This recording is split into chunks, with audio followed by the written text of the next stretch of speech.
Okay, so it's 5:31. We're going to call the June 16th meeting of the Mashpee Public School Committee to order. Our first order of business is the Pledge of Allegiance.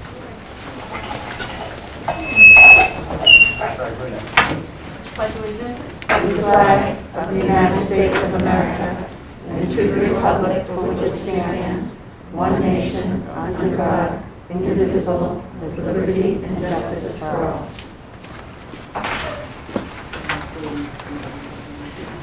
Okay, first we just need to ratify the agenda of June 16th.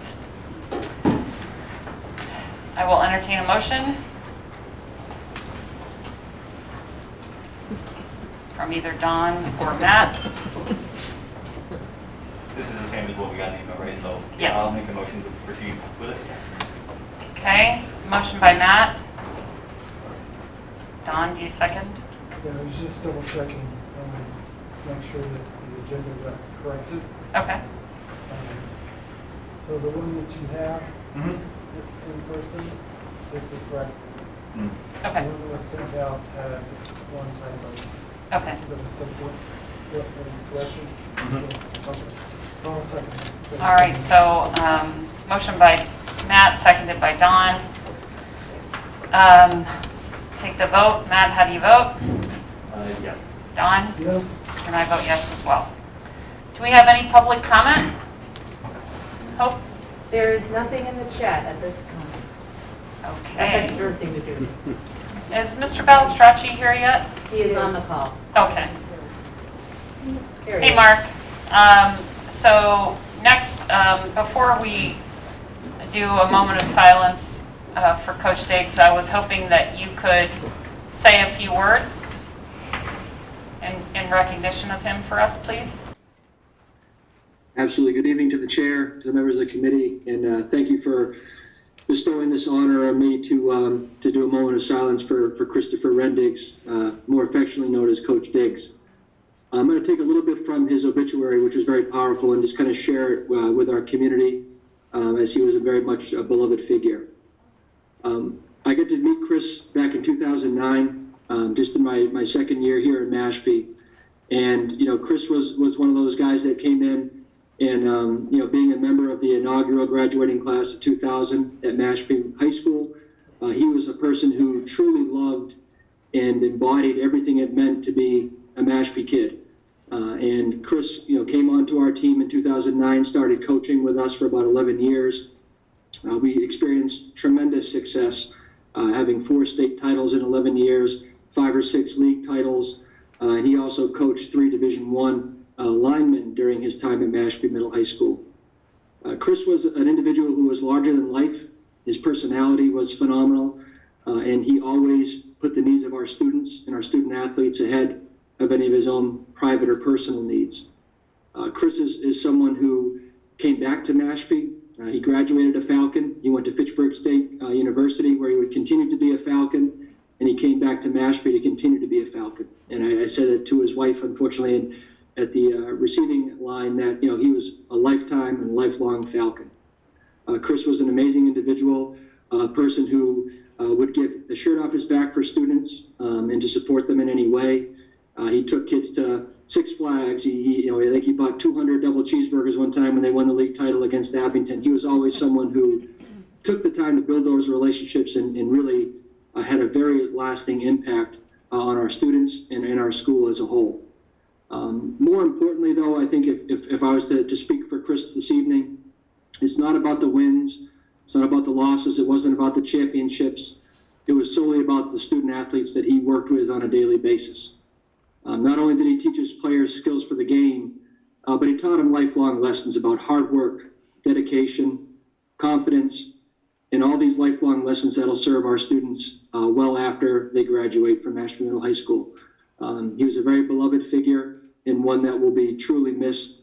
And if anything can be said, it's that he lived the most full life possible in just a short 40 years. So I thank you so much for allowing me and bestowing me this honor to recognize Chris this evening. And I respectfully ask that you all join me in a moment of silence for Coach Chris Diggs Rendiggs.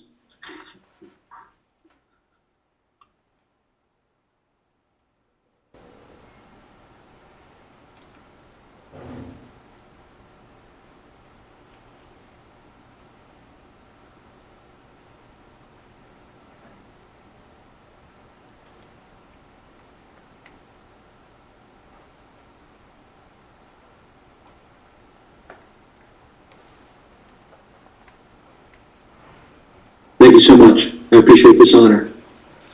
Thank you, Mark.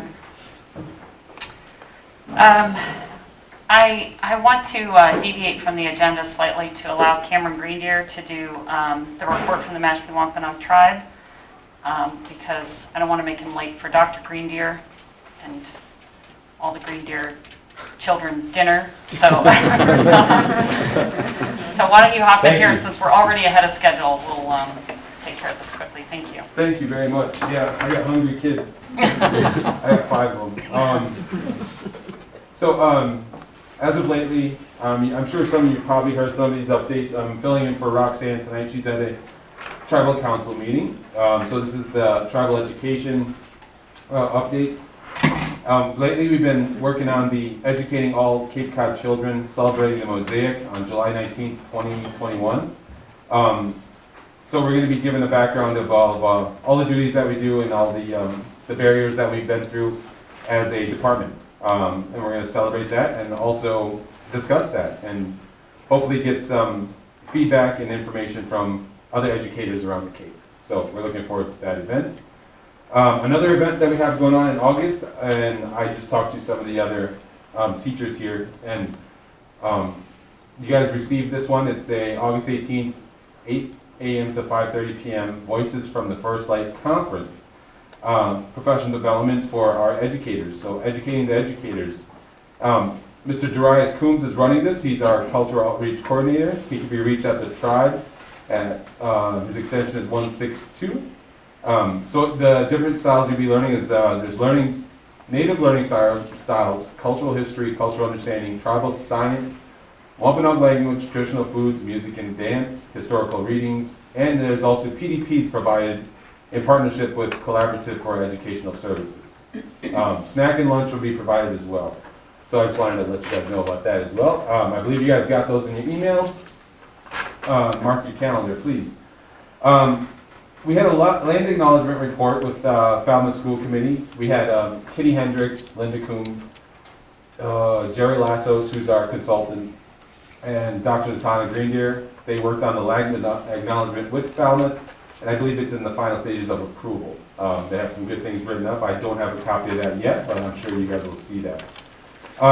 We also been working with 8th grade civics frameworks. Mike Feeney's mentioned in here, and Brian Brody. We've been meeting with them various times and hopefully get some content in there and get a Native American perspective on a lot of history, a lot of stuff that's happened. So if we can get our voices in there, I think that would create a better relationship between us and also the content that's being taught to our children. Okay.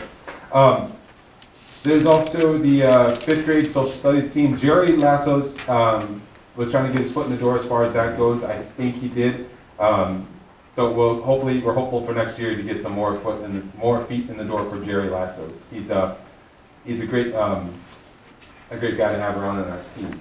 And we also we just started up the interns at the National Seashore. We have 2 Native kids working at the National Seashore. John Hanlon has recruited, and he got them in there for that position. They wanted a Native American perspective on the tours, so they can give a little history on the land and all this stuff, and not only from a scientific perspective, but also from a tribal perspective.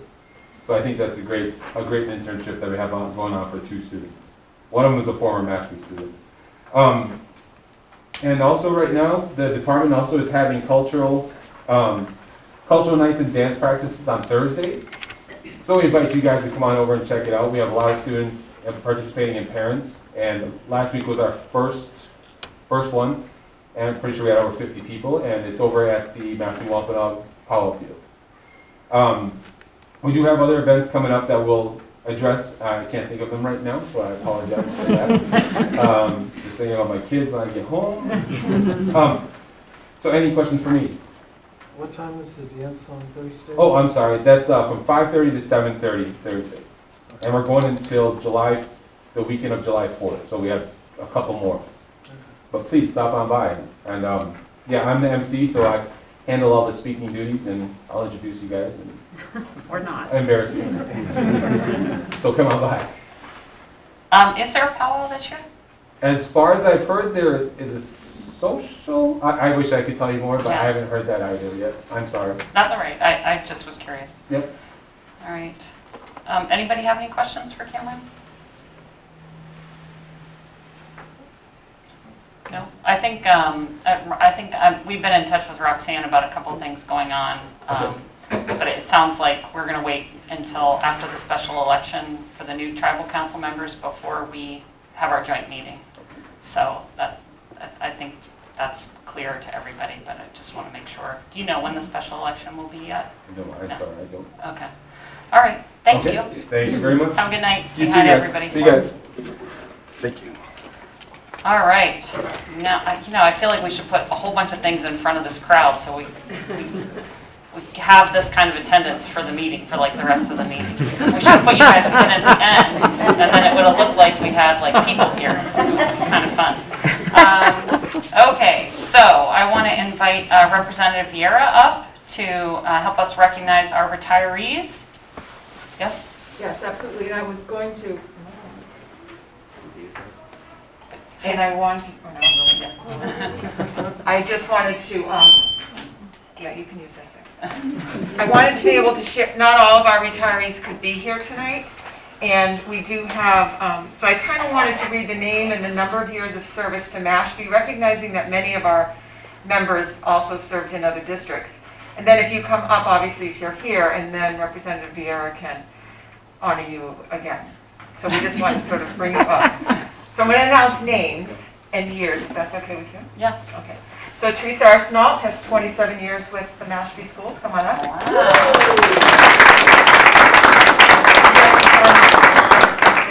Sherry Broderick, you have 23 years with Katie Campbell, 28 years.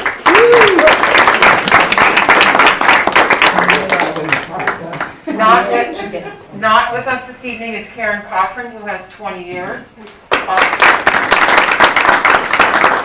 Jane Emery is also not with us tonight, but she had 21 years with Mashpee.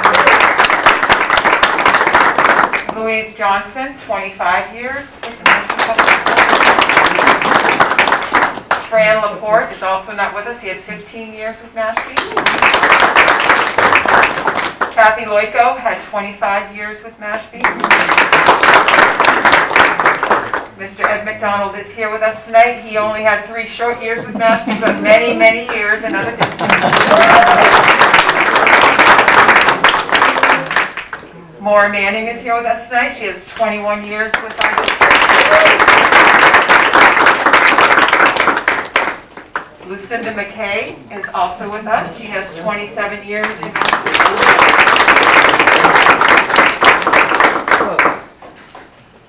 Not with us tonight, Marilyn Murray has 15 years with Mashpee. Eleanor Pagano has 17 years with Mashpee.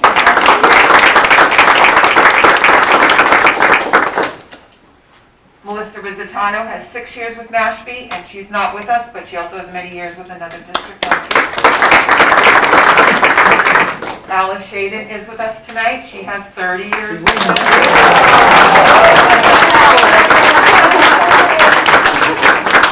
And our final retiree, Kim Shaughnessy, is not with us, but she had 22 years with us.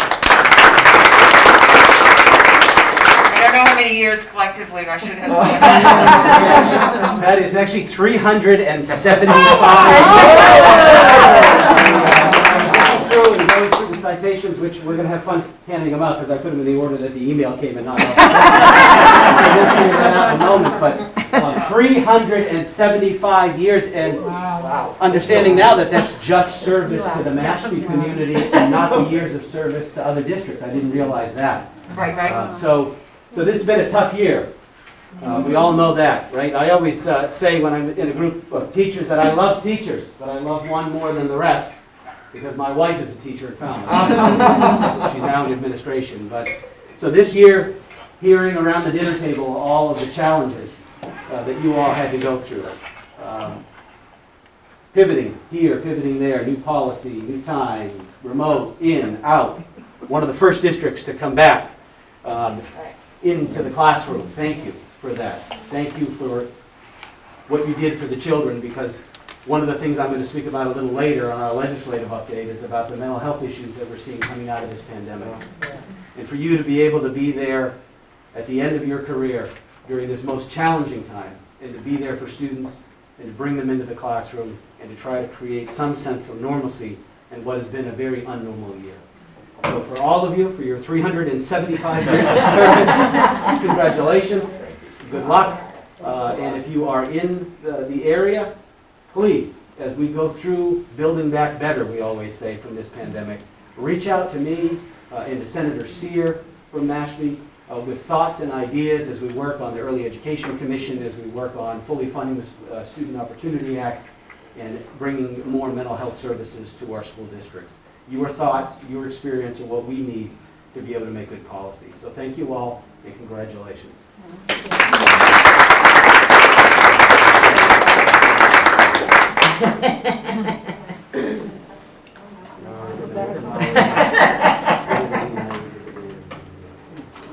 We can give you hands. I can help you with some of those.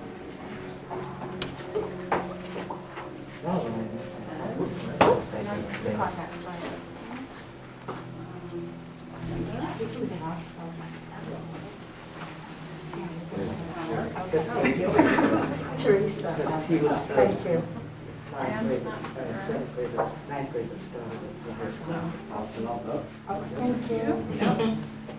You can put them on your table now, take them back. Make sure you mail them to them. And we're going to read one sample of the commemoration here. We won't read all of it. Oh, yeah. Unless you really want us to. Of course I do. I always have. Maybe that's the last of you know? Thank you. Laura, Lynn. Laura. Congratulations.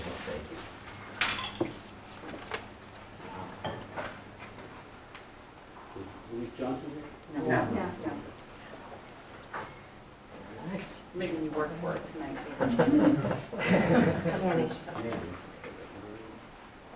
Like Kate. All right. Huh? Except that the endorsement. Yeah. And that, Congratulations. thank you very much. Eleanor Pagano.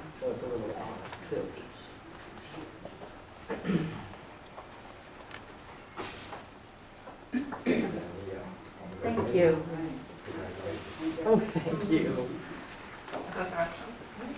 We will make sure they get them. And so we have, be it hereby known to all that the Massachusetts House of Representatives offers its sincerest congratulations to the retiree and recognition of your number of years of dedicated service to the Mashpee Public Schools and our entire community. Enjoy your retirement. The entire membership extends its very best wishes and expresses the hope for future good fortune and continued success in all endeavors. Given the 16th day of June, signed by the Speaker of the House, Ronald Mariano, and Dave Vieira. Thank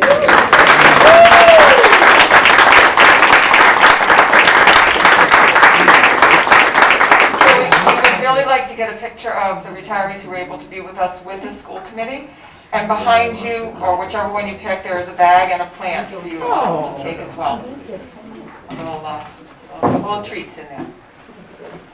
So, school committee, yes, good. You want to be in it? I'm going to do my best.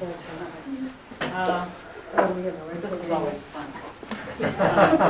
I'll get in the back. Little people can be in the front. Holy mother of goodness gracious. That's fabulous. Stepped on a cat.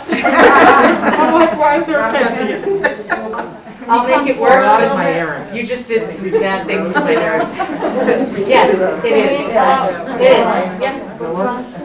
Do you know? Push in. You gotta squish. Push in. Push in? Yes, you are. It looks good. On my count. 3, 2, smile. You smile with those eyes, Katie. I'm Smile smiling, with your eyes. can't tell. Matt, scoot in a little more. All right. Gorgeous. And then- Beautiful. One thing, in less than like 1 minute, can we just take the masks off and do one without the mask? I don't care. You're asking me. Ask Stacy. I'm asking. Go for it. Stacy said yes. All right, on three. 1, 2, 3. Cream cheese, as my mother used to say. All right. Yay. You gotta take one of these. Yes, take a bag and a plant, whichever one you want. Very nice. Congratulations. I know. I'm the only one who's experienced retirement yet, though. Kathy West, how are you? No, yeah. Have to get my son. You want me to grab you? Grab you? I'm gonna let you know this.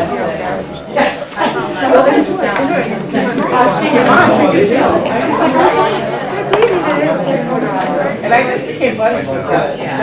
Is that? I feel like a child. I came out for instruction because I often said. Yeah. You told me the other day was the last time I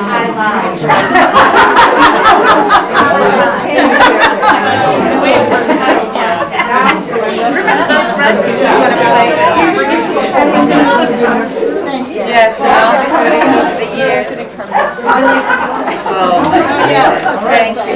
You're done. Thank you. Oh, should we leave now? Okay, you probably don't want that back, right? Thank you. I'll talk to you later. Just the same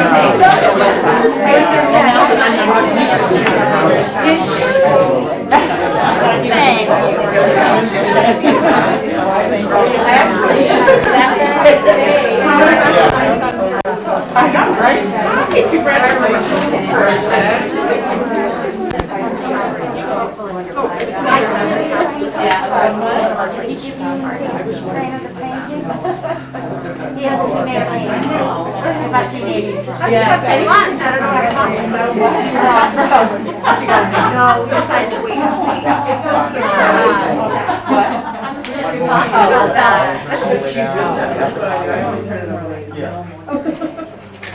All right, are we ready to move on? So since Representative Vieira was going to be here, I said, let's make him give us a legislative update while he's here, so I don't have to wait until next February. So you have the floor. Great. Well, thank you very much. I feel like a telemarketer. I actually need one of these when I'm in Boston because we are still in remote sessions in Boston. You may have seen on the news yesterday the extension of some of the pandemic era reliefs to businesses and others. We finished that bill around 9 o'clock and the governor signed it first thing this morning. But during this period of time, we've had remote formal sessions where there are 8 monitors. I'm one of those 8 that oversee 20 members of the House where they call in on a telephone, and we're in communication with them for roll call votes, and then they're watching the screen, which you all can watch at home at malegislature.gov. They're watching the session, and then if they want to speak, they call the rostrum, and the speech gets piped in over the intercom, and then folks at home can see it on the website as well. But it's been a crazy year. I happen to have been on my rotation. I'm in the minority party, as many as you know, and I was serving as minority leader the week that the governor announced the shutdowns, and the State House was shut down, and I was working from March 16th till August 1st, every session. There has to be 3 individuals to cover session. Under our Constitution, the Massachusetts General Court needs to meet every 72 hours until it dissolves itself to create the new General Court every 2 years. And so during the pandemic era, early on, we had all of our bills had to be unanimous consent. Everything had to have 100% approval because there were no roll calls because we didn't have a remote procedure. We began looking at how to do remote, but everything needed to be unanimous for the first few months, which was a challenge to say the least. So instead of going in maybe Monday and Thursday, which is a normal informal session schedule, sometimes we were there all 5 days. Myself, Representative Donato, a Democrat from Bedford served as the speaker during that period, and then the clerk's office rotated. So there were 3 of us and a court officer in the chamber. But it was interesting because we needed unanimous consent. We talk about consensus a lot, right? But unanimous consent's a little bit more difficult than just a consensus. And so sometimes we had progressive liberals come in with an objection to stop a bill, and sometimes we had conservative Republicans come in with an objection to stop a bill, and we needed to work out compromises to be able to move things forward. And so I was honored to have been on duty and then to have stayed on duty during that period of time. So at this point in time, we're through all of the reliefs that we were trying to seek on MCAS. I know that the school committee, you expressed your desires as well, and we were trying to see if we could waive the requirement. The federal government was not willing to budge on waiving the requirement, but as you know, we were able to get the administration and the commissioner to use discretion on the timeline, and also discretion on hold harmless the results of this year's testing for districts to not be able to move into or slip into categories that they would normally do if the results weren't adequate. So we got a compromise on that. But again, Pennsylvania was the first. If you don't know, Pennsylvania had put the application in, and it was denied by the federal government. And then many other states were trying to lobby their members of Congress to see if they could get the federal administration to change their mind, and we just couldn't do that. One of the most interesting things, I think, I'm ranking member of the bonding committee, so I deal a lot with the debt affordability committee and dealing with ways and means. The revenues outpaced projections pretty much every month during the pandemic. And part of that was because of the federal assistance related to unemployment, where you got the additional $600 a week, and being taxable, that income continued to flow even though folks were out of work. And because of that, we were actually able, when we thought we weren't, to fully fund, in this upcoming budget, the first year of the Student Opportunity Act. We thought we were going to have to maybe stretch the time horizon or take a year off and start next fiscal year, but we were very fortunate to have the revenues come in a way that allowed us to stay on track where we were in 2019. And as we go forward, the federal money that's coming in, there's obviously robust conversations about where to invest the state dollars from the federal money versus the money that you all are going to see in the cities and towns. One of the things that we're doing, and hats off to Mashpee, you've been doing this for years, is your provision of universal pre-K. We have a Early Education and Care Economic Review Commission, of which I am a member. I was a member of the 2013 commission that also looked at early education and care, which got us some increases in rate reserves and changed some of the quality rating system and reduced some of the wait lists with the vouchers and contract slots. But there's so much more to do, and that is an industry that, while many of us for years on Beacon Hill have been fighting for and advocating for, it really got the spotlight when things were happening during the pandemic. This commission was ready to start its work, and it just happened that the pandemic aligned with it. And so it's so much more important that we do that. Right here on Cape Cod, there is what they call the Common Start. Are you all familiar with Common Start? So there's a Common Start chapter.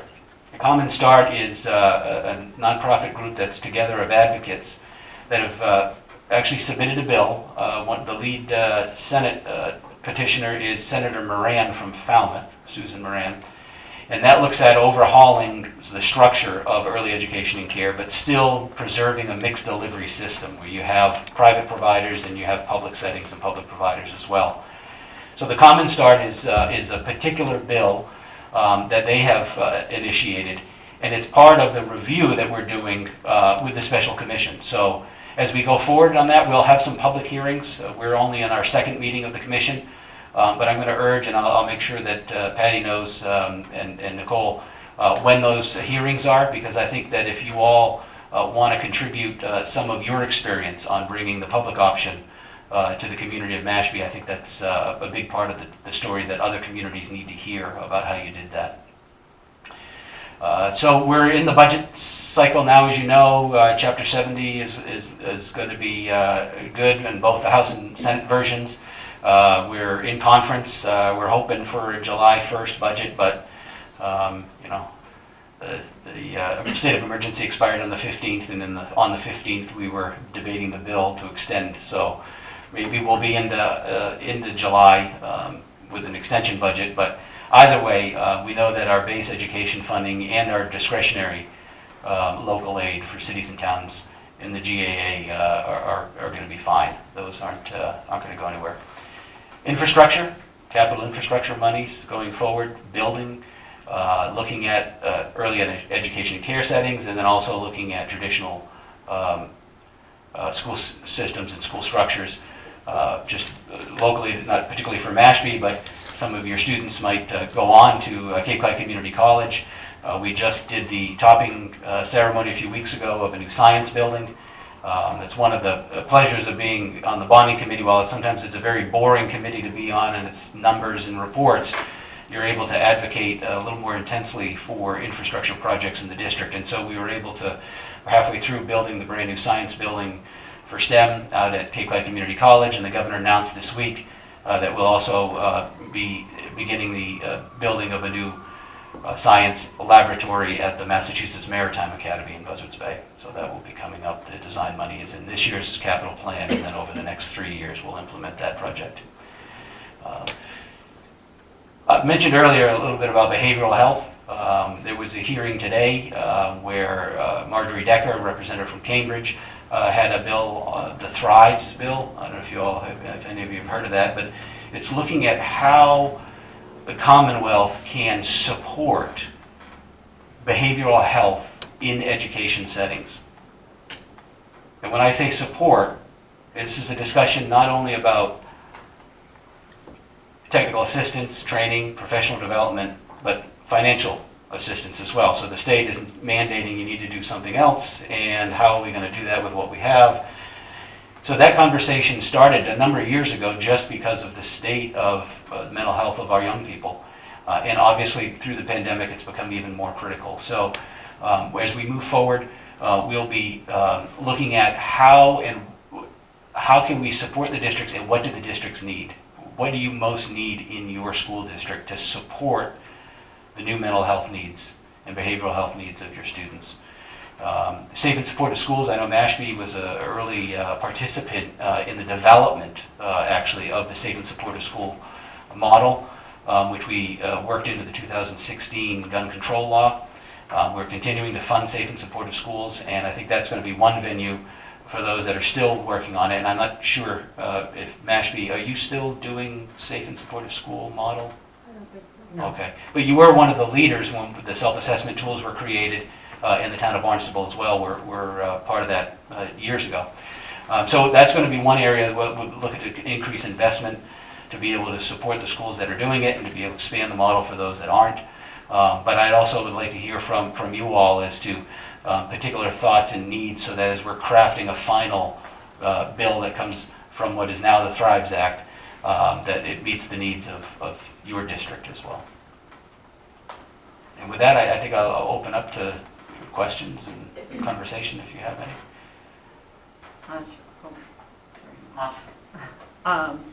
Let me first defer to my colleagues on the committee. Kathy, do you have any questions?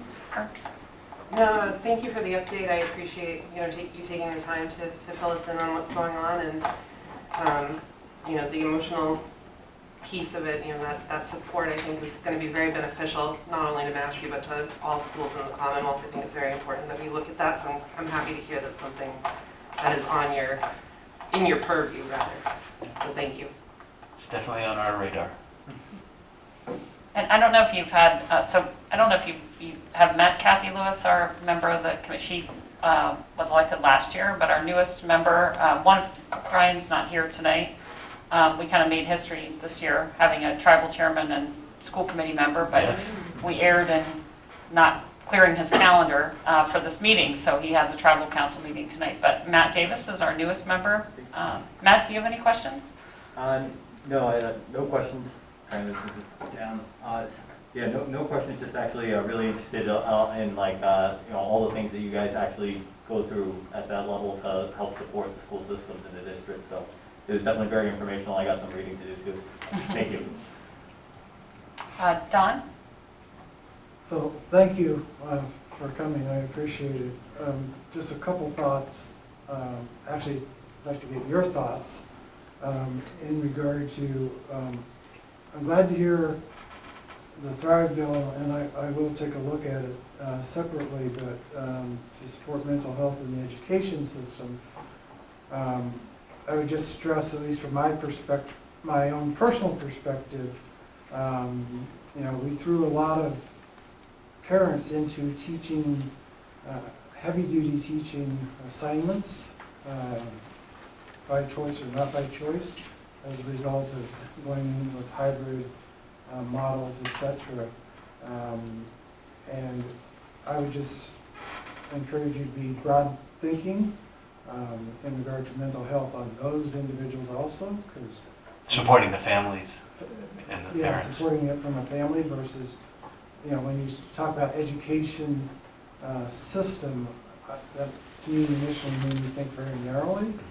I just want to suggest that you should be thinking of that holistically and covering all of the support mechanisms, both in the family unit and around the family unit that are supporting our young students and helping them, and who did help them get through this, along with, you know, the supreme effort that all the educators put in themselves. The other thing, there was another thing I was going to say, and I lost it. We have your number. I'll reach out to you. And Patty knows, years ago when I was on the education committee, I used to come out 3 or 4 times a year because I was in all of the hearings on the committee going through all the bills, and we had regular updates, and I'm not on that committee anymore. So I don't have that level of detail like I used to, but as we go forward, you know, whenever you feel it's appropriate or if there's something that's brewing, and feel free to reach out, and so if I'm not in Boston late on a night, we can have a school committee meeting, and if I am, we'll just schedule a different night to come in. But I'll say that I do know that you are an active committee communicating with me, whether you're communicating in a vote, in a letter that comes from a vote of the board, or Patty's communication with issues that come up, emails. So I just want you as a school committee member to know that Patty is very active in advocating and communicating with my office and the senator's office on issues. Even during the pandemic, we were looking at the opportunity of whether or not you could administer vaccines to your staff in the schools, and we met with members of the Marine Biological Laboratory who had mobile refrigeration units to see what the logistics were. So she's been very active with that as well. Yes, we're used to that. Patty is all over the place. Somehow I don't really quite understand it. And it might be a segue that Yeah. because of that level of commitment and involvement, and sometimes thinking outside the box and pushing the envelope, many of you know that Patty was recognized by the Massachusetts Association of School Superintendents with the President's Award this year. And Patty, I have a legislative citation as well for you tonight to recognize you for the work that you're doing on behalf of the students, the staff, the family, and the community, and being recognized by your state association. So congratulations.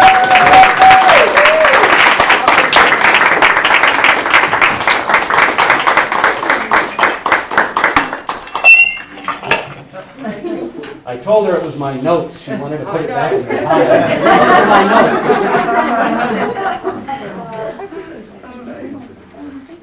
All right, ready? I'm so not good at this.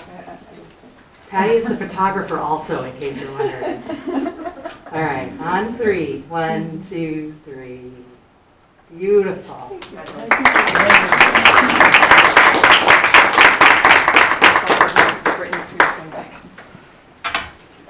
Thanks, Representative Viera. I think we have one more member as well, right?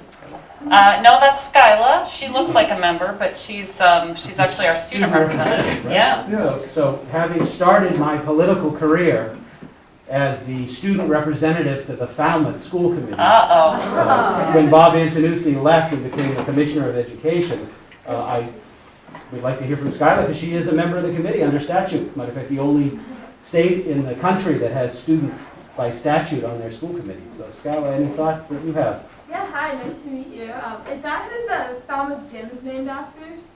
That's correct. I recognize that name. Yeah, he was the commissioner that implemented the first year of the Education Reform Act. Oh, very cool. Well, thanks. I'm like Ms. West said, or Ms. Lewis said, I'm really glad that this is something that's on your radar, is the mental health issues that have come out from this pandemic. I just wanted to ask you, like, what's your vision for this Thrive Act? Like, what does your ideal end goal with it look like? Because mental health reform is broad and also in so many ways vague. I was just wondering, like, what would your ideal outcome from this act look like? So I think as we look at districts, particularly the difference between large city districts where they have schools that are larger than your whole school district, and then smaller communities, some even smaller than Mashpee. My hope is that we're able to have a series of services that are available in supports, and this calls for like a center with online resources as well and technical assistance to be able to support the individual need of the school as they define it, so that the staff, whether they're the public health staff in the school or the teaching staff itself, that are identifying the issues and the needs within their school. And that's why the safe and supportive school model is good, because you do a self-assessment of your buildings, your district, your programs to see what your needs are. My hope would be that it's hard sometimes to get bureaucracy to move quick, but if we can get it as agile as possible, a support center to be able to meet the individual needs of the districts. Because what I get concerned about is we have one idea in Boston, a program, a package, maybe a vendor, right? You hire somebody, a vendor, and they come out, and this is how you're going to address behavioral needs in your district. One size fits all. I don't want that. Yeah. I don't want that. I want this to be nimble enough that it can pivot from district to district. And then on the support side, the financial side, looking at counselors, what type of counselors do you have, what type of mental health specialists do you have in your district, and can we support those outside of just standard Chapter 70, either through grant programs or through direct assistance. I would hope we would have that along with the support center. Do the school districts tell you what they need specifically, and then you do what you can to support it? That's my hope. That's the hope. Is there like a standard for how schools across the state should be recognizing, and how, like, is there a standard for the mental health practices and support that they should have already, or is that kind of like what you're creating? Yeah. So there are, again, with that safe and supportive school model, there are some I don't know that I call them standards, but I guess that maybe like their industry practices or best practices that are recognized throughout educational settings. And those are the things that are assessed, so you can figure out where you're strong, where you're weak, and then fill the holes. And that's more of a sort of the systematic process. But when you're sitting down in the district and you're talking about programs versus just having staff support, that's where I think we're going to have to dig a little bit deeper. Because sometimes with industries, you end up with programs, and you start to see this with curriculum, right? The curriculum, and all of a sudden, some industry move is to bring this to your school, and it might not be exactly what your school needs.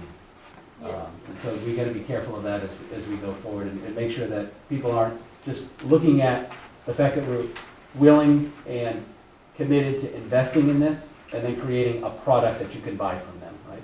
It's good if they have products that you can buy that meet your need, but we want to make sure that the need drives the conversation and not the program or the product.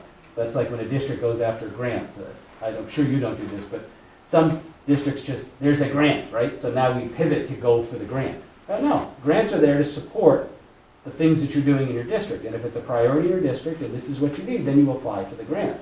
But you shouldn't one day go to one grant, one day go to the next grant, and then you have no consistency in your plan and your vision for what your district should look like and what your district needs. As we get more updates, I'll bring back. They just had the first hearing on that, so as they're working and getting more involved with that, I'll bring some updates in a few months. Yeah, and I think we can talk to the leadership team here and see if there's any suggestions we might have for you in terms of our needs and things that we think that act could address. We're running a little behind schedule, but I wouldn't be doing my job if I didn't tell you that Mashpee's leading in all kinds of ways that we don't have the opportunity to tell you about tonight. But we're later on in the agenda, there are a number of things here that I think I want to make sure I tell you about before you go. We are about to, we'll do the final vote tonight to give merit awards to all the teachers and staff. Everything that you outlined that you were going through during the pandemic, as you acknowledged at the beginning with our retirees, our teachers were doing that every day with our students. They were just remarkable, and our administration and staff and what we were able to accomplish this year was really unprecedented and exemplary, and we're going to be issuing merit awards. To my knowledge, I think we might be the only district in the Commonwealth that's doing that. We also are doing, later in the agenda, Hope would be talking about a nice grant that we've got to do some SEL work, anti-bias training with peer leaders, so we're very excited about that as well. I don't know if you heard about our Magna Award. We were recognized nationally for our partnership and our work in equity with the Mashpee Wampanoag tribe, something that I'm very proud of. And then I could regale you with all the accomplishments from our career and technical programs, some of the things we were able to accomplish this year, even during the pandemic, with some of the new certifications that our graduates are going to leave Mashpee with, which we're pretty stoked about. Right, so your robotics team won an award. Yeah, I was going to get to that. They were on the bottom, but yes. And then also our outreach efforts this year have been we are Mashpee location at the Commons. I don't know if you've ever dropped in there, but it's becoming a real focal point in the community. And we had the report last year from our outreach coordinator that sales have just been off the charts relative to the previous years. So I think, COVID has really helped rally this community in ways that I'm especially proud of and proud to be a part of. And the association actually recognized that as one of the efforts with Patty's award recipient this year. Oh, good. Yeah. Good. Anyway, those were just some of the things I wanted to mention. And then we were a little late hearing from one of our students who wrote a book this year. So we're going to be doing that next. So we are just remarkable here. If you ever want to drop by and spend some more time, and also have any hearings that we can contribute to, or provide our success stories. And I don't know, is she still on the Zoom, Consuelo? She is? Yeah, so Consuelo has really brought me into the district with civics education, working not only with students on projects, but also helping judge, as many of the members of the community come together to help judge the senior projects. I did, I think, 3 of them this year on Zoom. So I want to give a shout out to... There she is. There she is. Hey, there she is. Thank you, Consuelo. Thank you. You're one of my favorite volunteers. Oh, I don't know what she has to say because she's on television, right? Well, thank you for But I volunteering. much more enjoy when I can actually come in and talk to the students and see their projects firsthand than over the Zoom, but we'll get back to that soon, I'm sure. Yes, we're looking forward to that. Well, thank you so much for coming, and we really appreciate your recognition of our retirees every year and your advocacy on behalf of our students. So thank you. Well, thank you all. Sometimes it's a thankless job. I know the governor had been a selectman, and people always ask him, well, Governor, how come you were a selectman and you were never on the school committee? He said, do you see what school committee members have to go through? I'd much rather be a member of the Board of Selectmen. So thank you all for the work you're doing, and you mentioned it earlier with the award. Thank you for the strengthening of the relationship with the tribe.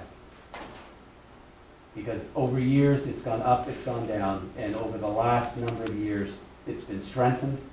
You have new leadership with the tribe, also here on your school committee, and I think that's going to be a very new dynamic to that relationship. But thank you for all you're doing to strengthen that relationship and to make it productive to the community and to the youth. Thank you. All right. Good to see you again. Okay, so we are going to make up some time here, Zoe. We're going to get you back on schedule, so I'm sorry that we kept you. But we wanted to hear about Steve the Sparkle. So, do you mind coming to the table? And maybe you can give her my mic. Okay, that would be great. While Zoe's getting ready, she read at our June virtual family read aloud. Zoe read her book to our families as well. Oh, She was a special guest reader. Have you been enjoying your time since graduation? Yeah. Yeah? Okay. Well, we're sorry we brought you back to school for a minute. But, so what would you like to tell us? So for my senior project, I recently self-published a book called Steve the Sparkle. And it's a story for children with autism and their families, their peers, and anyone else who wants to learn more about the challenges that autistic children face. Well, I have two autistic nephews, and they're coming for 4th of July, and I'm very excited to have a copy of your book for their arrival. So thank you for that. So I heard, or I think I read in the newspaper, that you actually wrote this book a while ago. Yeah, it's been about 8 years in the making, probably. I started it around 4th grade, I think. Wow, that's really cool. I'm so glad that you finished it. Do any members of the committee have any questions for Zoe? I don't want to hog the mic.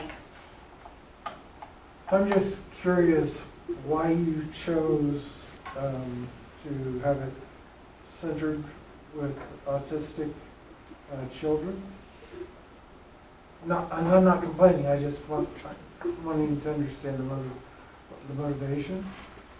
So the motivation for creating something for children with autism was because I grew up with a lot of challenges because of my autism. I'm high functioning. So I had some trouble with social situations and making connections with other people. And that's something that the main character, Steve, has some trouble with in his life as well. And I wanted to help children realize that they don't have to go through their challenges alone. Excellent. Oh, is there someone on the, Sorry, Quinn's my, that's all right. I don't think they realized they were unmuted, so it's okay. So who's Steve? Did you name it after somebody? Steve isn't named after anyone in particular. Okay, I'm just curious. I thought maybe you honored somebody with the leading character name. Kathy, do you have any questions for Zoe? I think it's great. I'm glad that you decided to take something you struggled with and share that in a way that other children will be able to relate to and be able to understand that, they're not alone, but there are people out there like you and who kind of been able to make something that shows people that, it's okay and you're not alone. And I think that's very important to know you're not alone in something like that. So congratulations to you, and I can't wait to read it. I haven't read it yet, but I can't wait to get my hands on a copy. Yeah, thank you. Have you talked to the superintendent or the directors of special education regarding how possibly to distribute your book to some of the families that might be a direct target for that? Well, recently the superintendent ordered a shipment of 1 copy of each book for every classroom pre-K through grade 6. So every classroom will have a copy. I do agree with Mr. Myers that it can be a resource that we could distribute to some of our families as well. So, but then she also read it to our families, Mr. Myers, last week in the virtual read aloud. which is accessible to all families. Is it something that could also be put in the Mashpee store? Oh, yeah. Oh, yeah, that's a great idea. Because then more of the community who might, or people outside of Mashpee might be able to access it also. Great ideas. We would definitely put it in the store, so we'll be putting another order. And it's a great story. Matt? I just wanted to say thank you very much, for coming out and speaking to it and having family members that also have dealt with trying to have the social interactions that are associated with that. I really think that'll be helpful, seeing that someone was able to overcome so much and then provide a tool that will help other children feel they're welcome and that they're not alone. So thank you very much. Yeah, thank you. So could I ask that the members stand behind her, and we'll take a nice picture with Zoe, and you can hold your book up, and they'll come to you instead of you coming to them.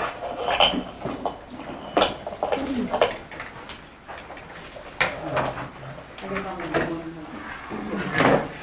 Too bad for you guys. Do you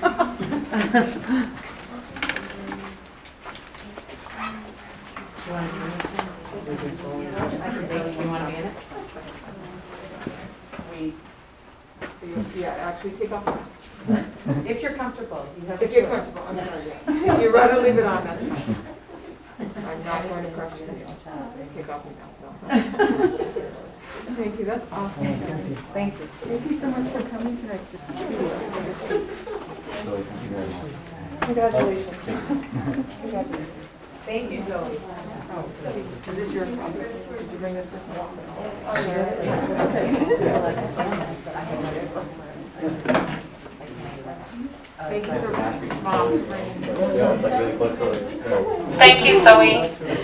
Thanks, Zoe. I just want to say that I think it's fantastic that you're graduating and leaving this gift for all of us and all of these elementary students behind you. It's such a powerful gift to the Mashpee school community. So thank you so much. Okay. Oh my God, this is like my favorite night.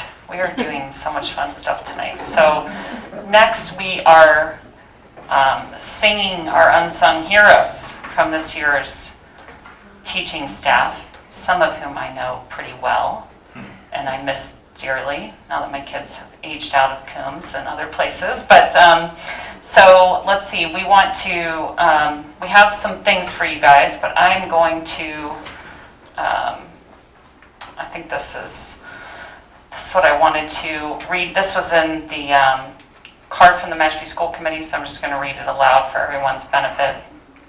So, dear Liesel, Katie, Kim, Kristen, and Meg, the Mashpee School Committee recognizes you as an unsung hero for the 2021 school year. Your positive can-do attitude was clearly evident throughout this year. You successfully managed the challenge of not having your own classroom and consistently demonstrated the 212 the extra degree of effort in providing our students with engaging and memorable learning experiences. We know that this year was difficult, both personally and professionally, but you rose to the occasion and grew from the experience, a resiliency role model for us all. So we greatly appreciate all that you did to make this school year the best it could be for our Coombs school students. And with gratitude, the Mashpee School Committee. So we'd love for you to come up. We have some gifts here for you, and then we have to take a picture, and Mrs. DeBoer might make you take your mask off.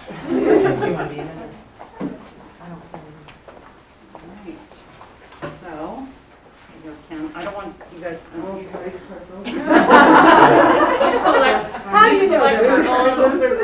Select your own flower. I don't want to. Yeah, there are two other flowers up there if you don't have one of these. Oh, thank you. These pretzels, we haven't had them in a while. Yeah. Perfect, like 300 cents of them. Sam always eats mine. All right, I'm gonna take a picture. Who eats yours? Sam. Oh, yeah. It's like course. Yes, the whole school. I know. So we're gonna do the 5. Oh, Come on. Okay, perfect. You're younger than I am, so we don't get to Yeah, even say off that. unless you don't want to. Don't give me a Oh, wait. Beautiful. We are so lucky. All right, let's add school committee. You're multitasking. I'll just sit in the back. I might all the Sorry. Not my team. Don't say mine. Oh, that's nice. That's good. All right. Wonderful. And the Falcon Eye. Congratulations. Thank you.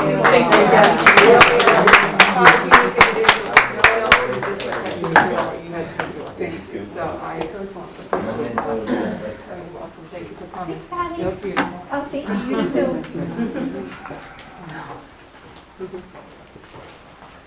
Oh, we're listening to the last of our crowd. Yes. That's it. Nicole. Can I Yes. say something on Yes. that? So, Please. I've personally actually gone to the schools with the majority of you on other than like, this year or with a challenge. And so I just wanted to be like noted that this isn't the only year that all of you have like exceeded what we would probably, expect. So, yeah, thank you very much for years of like continued efforts, and this year was definitely highlighted, so thank you.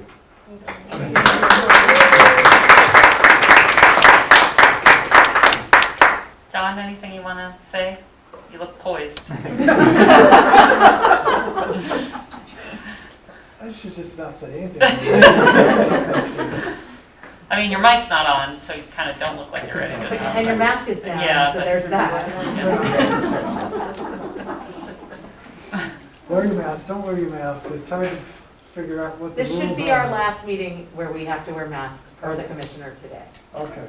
Well, he's slower than the government. All right, so I just want to say congratulations. It's a well-deserved award, and congratulations for putting up with my two and getting them through, and off now to the middle of high school. So, if anything, dealing with them, you deserve more than anything I can offer you. So, thank you, and I appreciate all the hard work you do. Thanks, Don. How did you lose your audio? Because for a brief, like 10 seconds, you sounded fabulous. Then what happened? I was fabulous the whole time. No. I think they keep that. But is it on? Just don't face yourself. Face away. Just keep it, when it goes solid blue, just leave it on. It was, and I think it keeps going on. Oh, good now. Because that sounds really good right now. I can actually hear you. Okay. Okay. So I was just saying that they were very fabulous. Yes. for everyone at home. Yeah. Kathy, anything before we? I just want to also add on to that. I mean, specials, music, art, science, STEM, library, those are like what kids really love. I mean, they love learning in general, but I know as a student myself, those were the classes where I just was like so excited to be in. So thank you for doing what you've done, what you do. It's appreciated, and thank you for dealing with all the craziness of the last year. I appreciate it, and I'm sure the kids and families do too. So Yeah. thank you for your commitment. And don't go anywhere. No, don't. Tonight you can. You don't Tonight have you to can. Oh, please stay. Yeah. Yeah. Please don't. Yes. We look forward to working with you next year. Patty, anything else you want to say before we lose our entire audience? No, just, in addition to these people, these teachers, educators not having their own classroom, they also saw more students on a weekly basis than their counterparts at the elementary level. And so there just was so much that they were able to navigate this year and kept such a positive spirit about themselves. And so really, we're so appreciative. I wish the whole district could see what you actually had to do, your peers. But hopefully this is a little recognition or a way for us to say thank you, because we did notice every minute of it. So thank you. Thank you, guys. Okay. You're welcome to stay. Yeah. Doesn't hurt our feelings if you want Yeah. to leave. Thank you. Thank you, guys. Okay, so next. I think mine too. Yeah. Batteries? I think our batteries are dying, like, because it keeps going out. Oh, that would explain it. Yeah, it just keeps going on. I'll try to talk out a little louder. Oh, yeah. Thanks, Ashley. I was going to have an excuse not to let Don talk for a second, but he stepped in so quickly. Okay, so Skyla, good to have you here. Great questions for the representative, by the way. You are an excellent student representative, if no one's told you lately. So what do you have for us? Well, thank you, and good evening, everyone. Our students are very excited and looking forward to summer break starting next week. Since we last met in the beginning of May, lots of high schoolers took AP exams, both in person and digitally, which was definitely a test of our academic training and rigor over the past year with the way it was. And We expect to get scores back in late July. Similar to that, many students in 11th and 12th grade have been taking the May and June SATs at our surrounding schools, and a lot of schools are going to be test optional for the fall, but it's still pretty good to just have something out there, and so a lot of our students have been engaged in those steps towards higher education, like SATs and APs. We had an impromptu Spirit Week from May 17th to the 21st, where students participated all together in themes like Red, White, and Blue Day, and Tropical, and Falcon Pride, which was pretty fun. Always a good time at the high school when it's Spirit Week.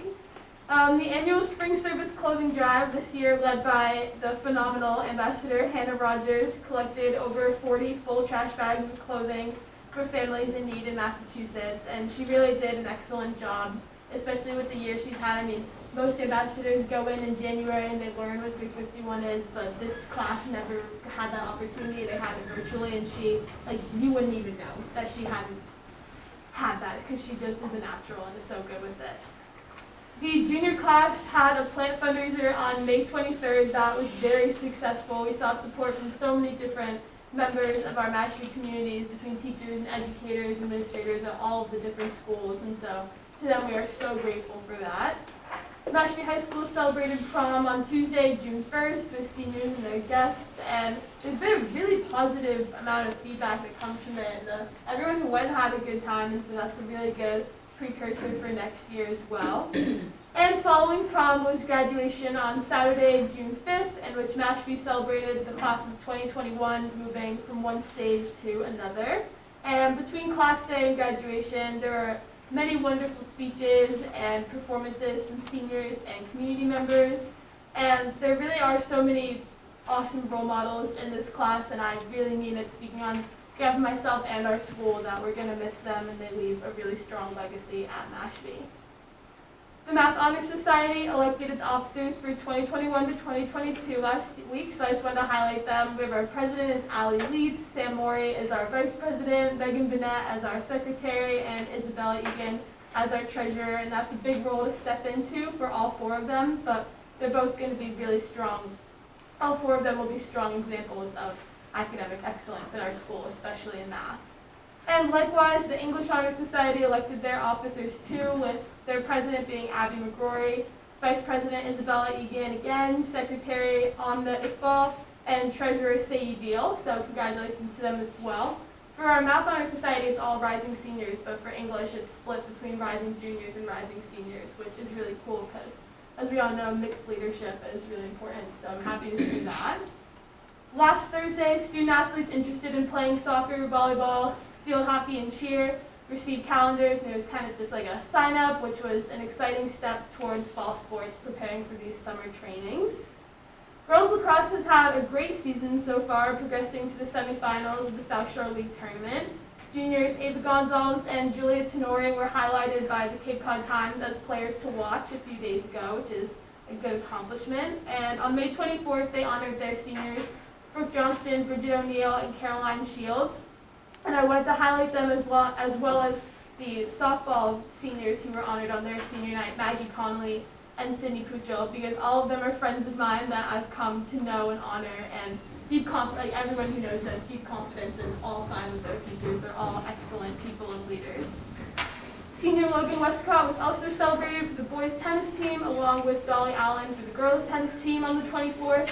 And tennis is special at Mashpee because it's a lot smaller than a lot of our other programs, and so these senior leaders have really had to step up and be strong in their roles, and so we wanted to highlight them as well as our spring track seniors for a really diligent and hard work season with Matt Bowen, Elena Hanna, Robbie Foster, Matt Fish, and Clara Sines last week. And we do have some more seniors. It's an exciting time of year when it's senior night for everybody. With boys lacrosse, Jack Vaninsky, Brock Zielinski, Cesar Hendricks, and Gabe Pereira, and all of Mashpee's senior athletes have shown excellent leadership through this past year with alternative trainings and the things that we've had to do, but also all four, some of them 5 years on these teams. They fought great adversities to be where they are today. And on the note of Mashpee athletics, the high school student body would be remiss not to honor and remember the life of Coach Diggs. To many, he was a coach, a mentor, advocate, and friend. Some of the students who are in my grade still got to learn from him and be coached by him, especially at that Super Bowl game. They weren't really playing yet because we were so young then, but they were up on the sidelines with him and they honor him. And I know there's a GoFundMe going around. I've seen such overwhelming support from students posting about it. It's raised thousands of dollars for his son putting into a college fund for Knox. And so it's just really incredible to see the impact that he's had on students, which is just a reflection of what Mashpee does and who Mashpee is. And I didn't know him personally, but my peers and my teachers did, and it's really inarguable that his legacy is excellent. And Mashpee's Inclusion and Diversity Committee, in partnership with the Race Amity Committee, hosted a festival last Sunday across from Town Hall as an invitation for community members to focus on building friendships, breaking down racial barriers, and celebration of diversity. And students like just graduated senior Clara Sines and junior Cheyenne Hendricks performed with their beautiful singing voices, and there were activities for children and families alike. And so I've greatly enjoyed serving these past 2 years. I know it's the last one for junior year, and so excited for senior year and doing this again. So thank you. God, so you're going to be a senior next year? I will. Wow. Where does the time go? You know, I was sitting here listening to you, and I'm like, man, she has really got this dialed in. Like, just the way you hit sort of all aspects of the school. I really appreciate that, because you know, if you don't have a kid who's an athlete, and you don't hear about some of the other things that, you know, it's kind of, and you do such a great job of hitting everything. And now I know why. You're experienced. You've been doing this for a while now. So I don't have any questions for Skylar except to say thank you. Kathy? Like, I just want to echo what Nicole said. I mean, you keep us right there with you on the pulse of what's going on, so thank you for that, and look forward to seeing you next year doing the same thing. Maybe start recruiting someone and training them on how you get everything so that when eventually you go, which I don't want to think about. Freddie did that for you, right? Yeah. Yeah. Shadow student representation. That is how it, Yeah, I it think. happens. And then you'll be able to kind of say this is how I did it, so your legacy will live on. But Yeah, thank you. well, one of the things that, it'll be something you can help us with over the next year is, one, we've been talking a lot about student voices and finding ways to get more student voices to the committee and sort of in-district decision-making. So that's something I think you'll be great for. But Patty and I also recently discussed, and I'd love to hear your thoughts, you don't have to say it now, but about perhaps adding a student representative for the middle school and having a sort of like 2 for the middle high school, one that sort of represents the middle school grades and one that kind of represents the upperclassmen, and then we sort of have a succession plan kind of for that person to move in or help select another. Not really a fully fleshed out idea yet, but we were just kind of discussing it. So it'll be useful for you to help us think about sort of how they manage that. And I think there might be a time too when we might want to consider adding a 6th grader who would actually report out on what's going on at Quash. Yeah. So we were just kind of beating that around. Yeah. Skylar, I just want to say it was actually kind of interesting, like first meeting tonight, because it's my second meeting, first time meeting, and like you were already asking questions of like some of the things we were signing, and like don't lose that. Like that's amazing, and like getting to hear the report of like the student body and what they're doing, and this is super awesome, because that's what's needed here, is to hear the voices of the community, the teachers, and the student body. So thank you very much for what you do. Thank you. Mr. Myers? Anything?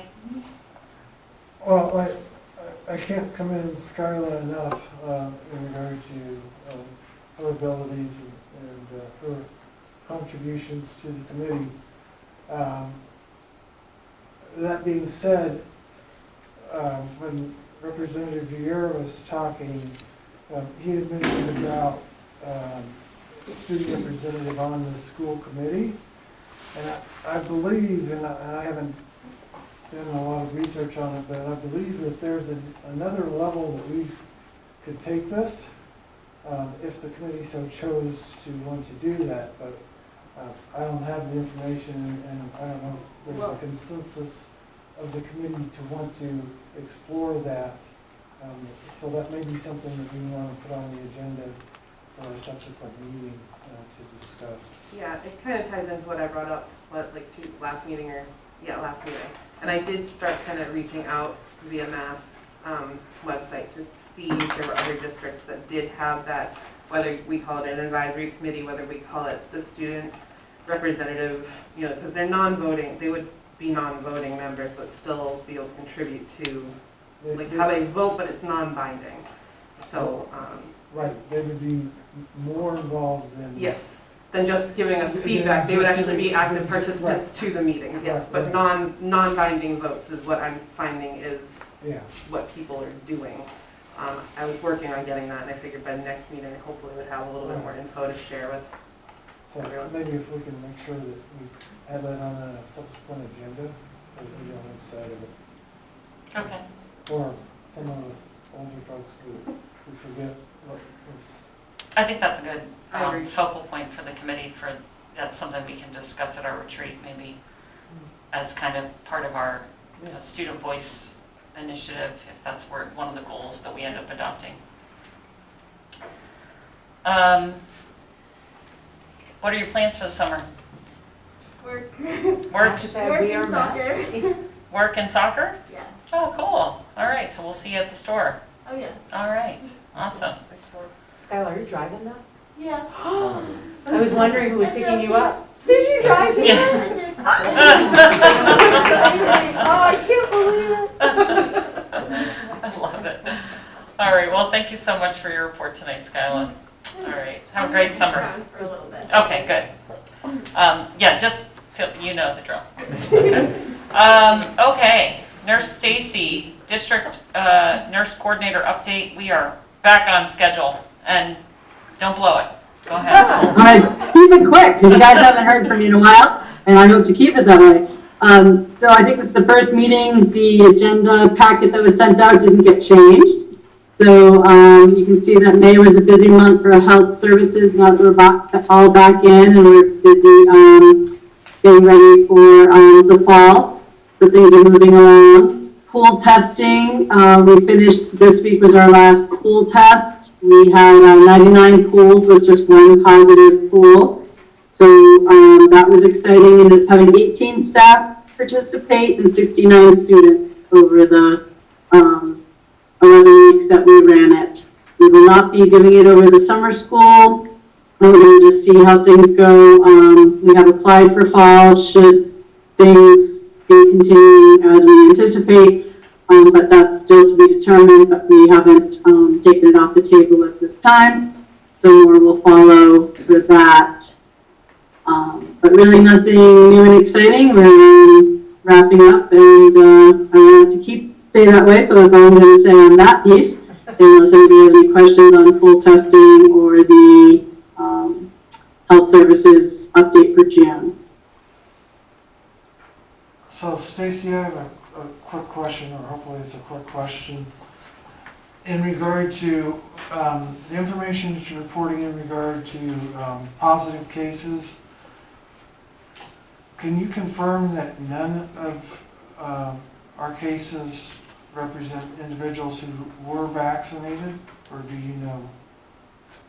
So, correct. Through May, again, students weren't eligible still in May for vaccination, and staff positives, for May we didn't have any, or April, and vaccinations didn't start till April. So you are correct for our school cases.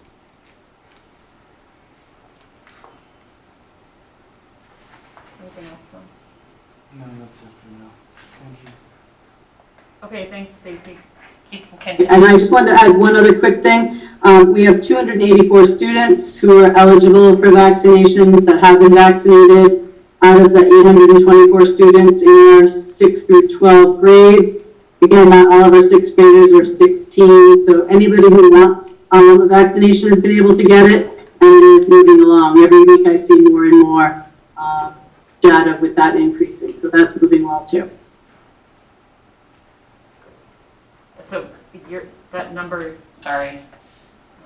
I think my battery's 284. 280 are. 284 out of 824 grades 6 through 12, but again, not all of our sixth graders are 16. 12. So I honestly did not go through your dates of birth, sorry. I couldn't figure out how to do that You quickly. mean 12 and over, Stacy. But we are moving along. Last week we had Yes. 200 individuals vaccinated, this week I'm at 284. So every week we're seeing more and more. Is that information coming to you from the different, like, how are you getting that information about vaccinations? It comes in on our health records, pediatricians, and families have been submitting their data. Okay, so it's I possible. mean, it could be more than that too. I gotcha. Okay. But I guess related to that, as far as you are aware, there is no requirement for students to get vaccinated, correct? Correct. It is not at this time. Department of Public Health is continuing to monitor that, and fall guidance will not come out till August related to any of that at this time. But at this time, it is not a requirement. The commissioner did say today he did not expect any mandate for our students to be vaccinated in the fall. For COVID-19 and for the flu? I'm sorry, I can't hear you all. For COVID-19 and for the flu, there will be no state mandate? Correct. At this time, they are not required, just encouraged. Okay. Anyone have any questions for Nurse Stacy? So what are you going to do next year, Stacy? I'm going back to Casey Coons, I hope. Nothing personal. I love you all. I'm changing my cell phone number. No, I'm just kidding. I'm still looking for that man of my dreams. I just said that in public. Yeah, I'm looking forward to back to what my passion is of being a school nurse in a building. Good. Well, we're very grateful to you for all the work you've done over the last year. I know we say that every month, but it's been very nice to have you in that role. So thank you. You're welcome. It's actually been my pleasure. I've learned a lot, have an amazing team in front of me right now and behind me. So it's been awesome. Thank you. No more questions for Nurse Stacy? Okay. All right, you're off the hook. Next item on the agenda is the approval of the May 19th minutes. And I think that's starts on page, really? The numbering of this packet this time is a little wacky. I'm going to say 2. Starts on page 2, which is 2 to 6, I think. looks a lot like page 7 in my packet, but yeah, so it's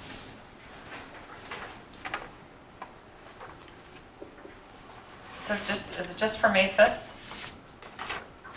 Yeah. Wow. Okay. Any changes or anything to this? I'll entertain a motion. Can I double check a question? Yeah. Yeah, this is So you did not reorganize until the 19th, so that's not the right date. These notes are from May 19th, not May 5th. Okay, so we're going to edit the date at the top to be May 19th. Thank you.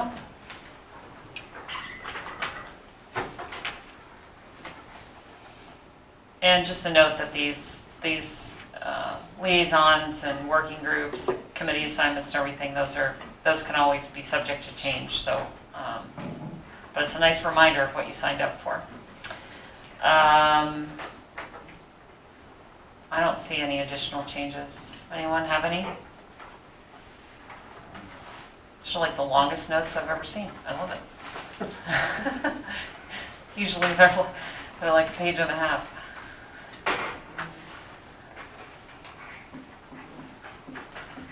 Madam Chair, I'll make a motion to approve the meeting minutes with the edit of the date to be changed to May 19th.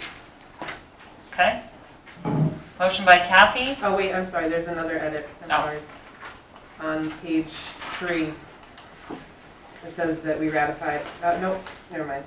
Sorry, that is not another. I read it wrong. Never mind. The motion stands as I said it. Oh, yeah. So that's where we got sideways. No, you're not wrong there.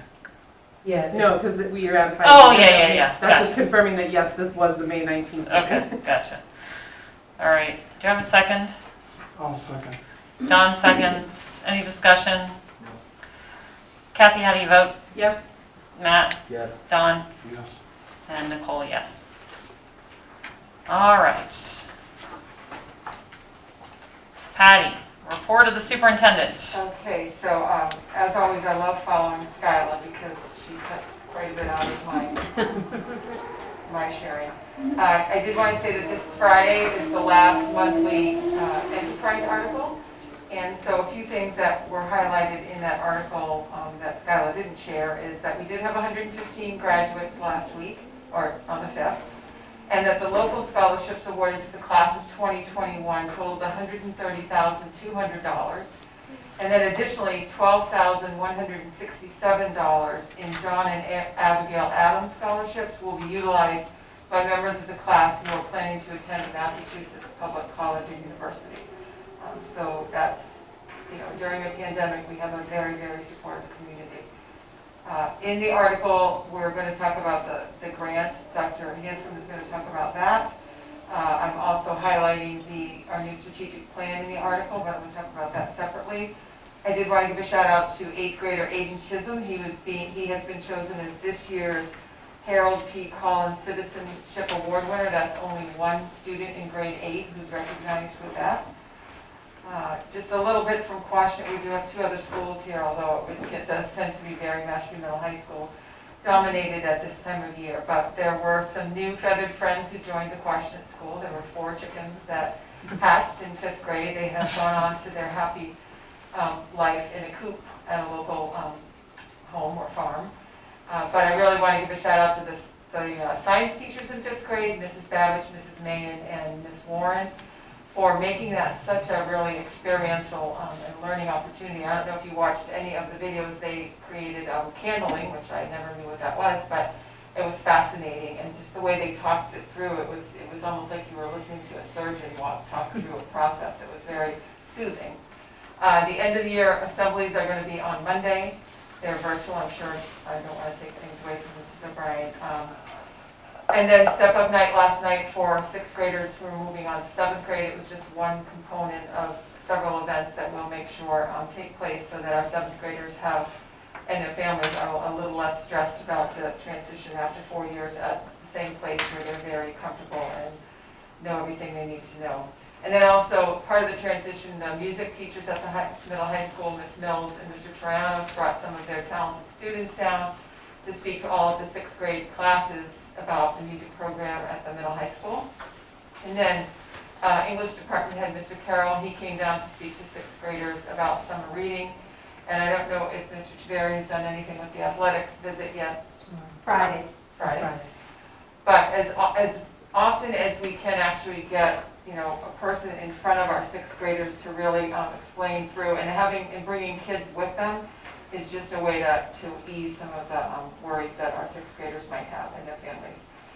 And then there is a summer reading program for pre-K through 6th. It is in collaboration with the Mashpee Public Library called Tales and Tales, spelled differently obviously. And participants are asked to read 20 minutes per day, at least 5 days a week for 10 weeks to reach a goal of 1,000 minutes of reading for the summer. There is an online registration, and when you reach that goal, you do get an ice cream from the Polar Cave. So that's incentive enough for me. And Patty, can I ask a question? Yes. What was your attendance last night at that step up? Do you know? Lots. Because it looked pretty packed to me. It was a very nice turnout. We were joking that everyone was so excited to be invited to come to something that everybody showed up. Because it was a long line. But I just wanted to say how beautiful the library looks. I had not been in there since they did the renovations, and it's really, that new floor and everything is so nice. It looks so modern. I think Mr. B can answer your question, looks like. Oh, he's back. He's been there. I think he's been there. Yeah, now I can see his face. Go ahead. I thought the attendance last night at Step Up was probably the most well-attended one we've had. in several years. I was super pleased, and the kids were excited. There was finally a buzz back in that building, and just a level of excitement. So I was super grateful for everybody who was able to attend, and that'll be just the very first of multiple opportunities for our rising seventh graders to get acclimated. And just one highlight, I think, the pandemic, yes, I agree with you, Ms. Bartlett, that certainly people be invited to something was great, and they could be physically in person at it. But I also think, too, that I was really excited about our new counselor, Mrs. Melissa Ford, who has really just done a phenomenal job of hearing student voice. And I'm very excited that we were able to kind of really brainstorm, and based upon student feedback from the current sixth grade, who's only known us just a few weeks for the transition, we've already gotten feedback and been able to kind of accommodate a lot of different needs and trying to provide as many elective opportunities as possible. So I was very, very pleased with the event, super happy with the outcome and the attendance, and hopefully that's something that will continue with this particular group.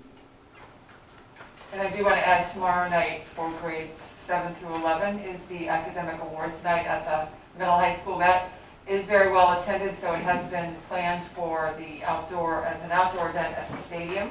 So the students will be sitting in the chairs, and attendees will be in bleachers, and we'll have chairs as well for them. And I do want to remind everyone that next Tuesday is the very last day of this fabulous school year, and our students have a half day, and so the middle high school students will be released at 11:15, and the two elementary schools at 12:30. So it's been a very fast year. I don't know if you've all felt that, but Flew by. Since we've been back in person, it's been fast. And Representative Vieira talked about the meeting we had with the Marine Biological Lab about these portable freezers. That feels like a lifetime ago. Yeah. And that was only probably February, I think. Yeah. So the journey has been memorable. And I think that's all I have. The second sheet that's also in your packet is the enrollment. I don't know if you have any questions on that. The June 1 enrollment was 1,491 students.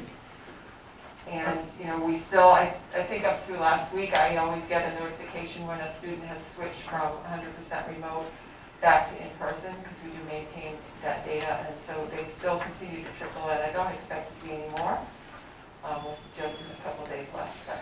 Well, I mean, in fairness, though, our enrollment's 1,638 students. We just happen to have 152 remote learners, right?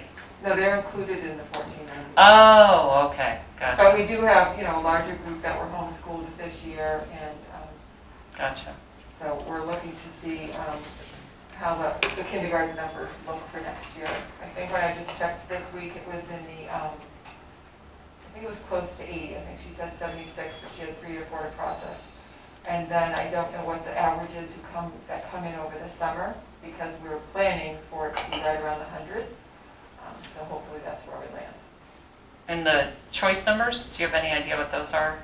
The choice numbers are strong. I have the second, we did the first one, and letters went out to those individuals, and then there is a stack on my desk of the next wave to come in, but I don't have that right on my head. What's the cutoff for the preschools? Is there an early enrollment date for them also?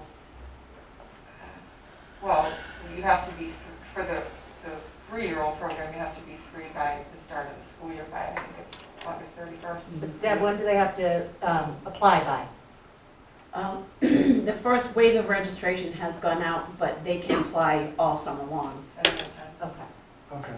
And then as they turn 3, sometimes they join partially through the year. But that's not open, that's not an open Right. enrollment. No. That's just, Yeah. that's a different situation, just No, for I- anyone listening. I think everyone's hoping that there's more than 67 next year for preschool. So I was just wondering if we were getting an inkling of what that number was going to look like. It's a little Too soon to early. tell, but yeah. Yeah. Okay, thank you. Any other questions? Okay, so then next up on my list is the Plan for Success, our 4-year strategic plan that is in your packet. I also included in the packet the summary of how we got to the plan that you have in front of you, the meetings that were held, basically the voices that were heard, Dr. Hanscom and I also went and visited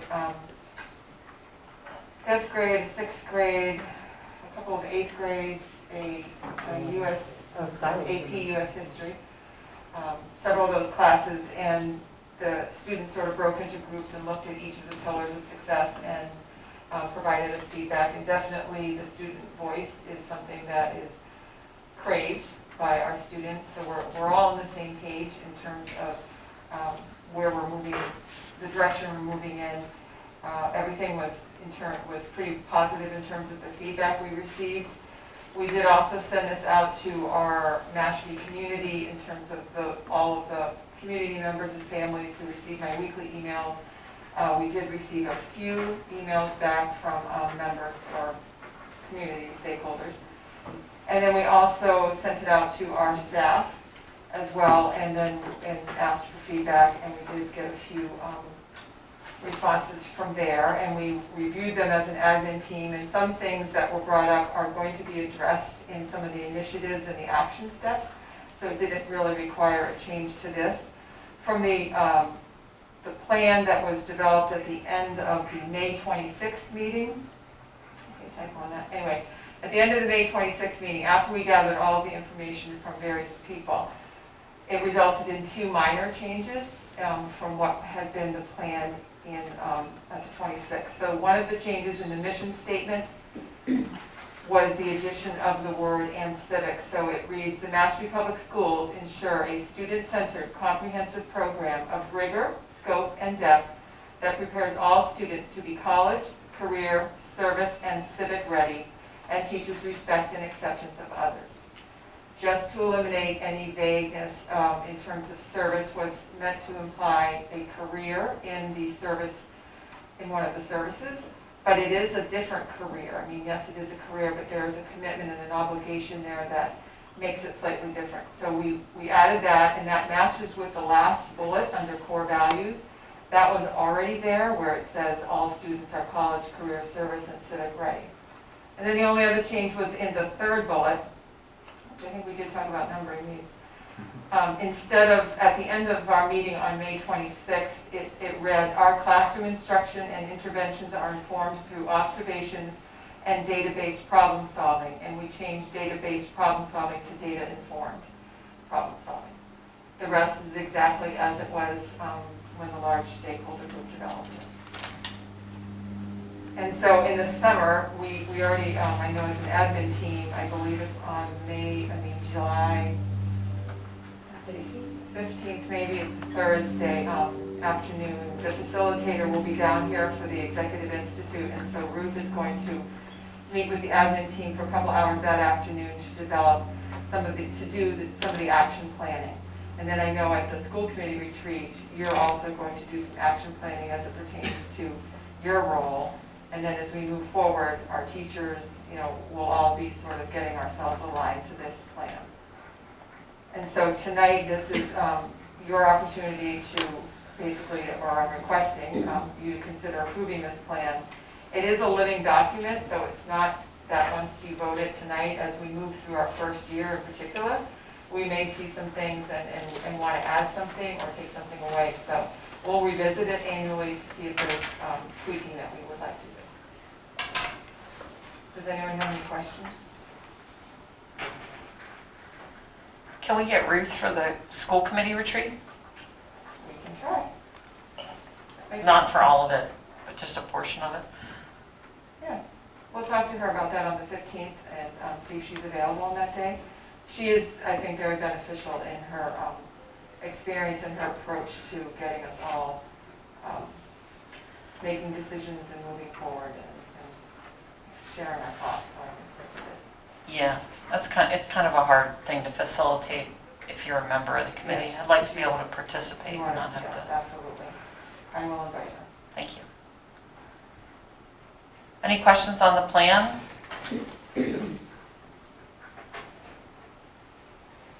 I like it. There's a lot here to get excited about. I'm impressed that it's so streamlined compared to being a part of some of those early conversations. It just seemed like You have to trust the process. yeah, I did, and I do. But I guess I was curious, it seems like in terms of the strategic initiatives, you know, they sort of move around, you know, 4 here, 6 here, 5 here, 6 there. Like there wasn't any, was that just a reflection of what you thought needed to happen, or was there not any whittling? You felt like you didn't want to keep it shorter? I felt it was sort of an organic process versus being told, okay, here's the template, you need 4 initiatives under each of your strategic objectives. Like it didn't, they weren't, it just evolved from the work of each of the groups and then the whole group. Not really saying it has to be equal under each one. Mm-hmm.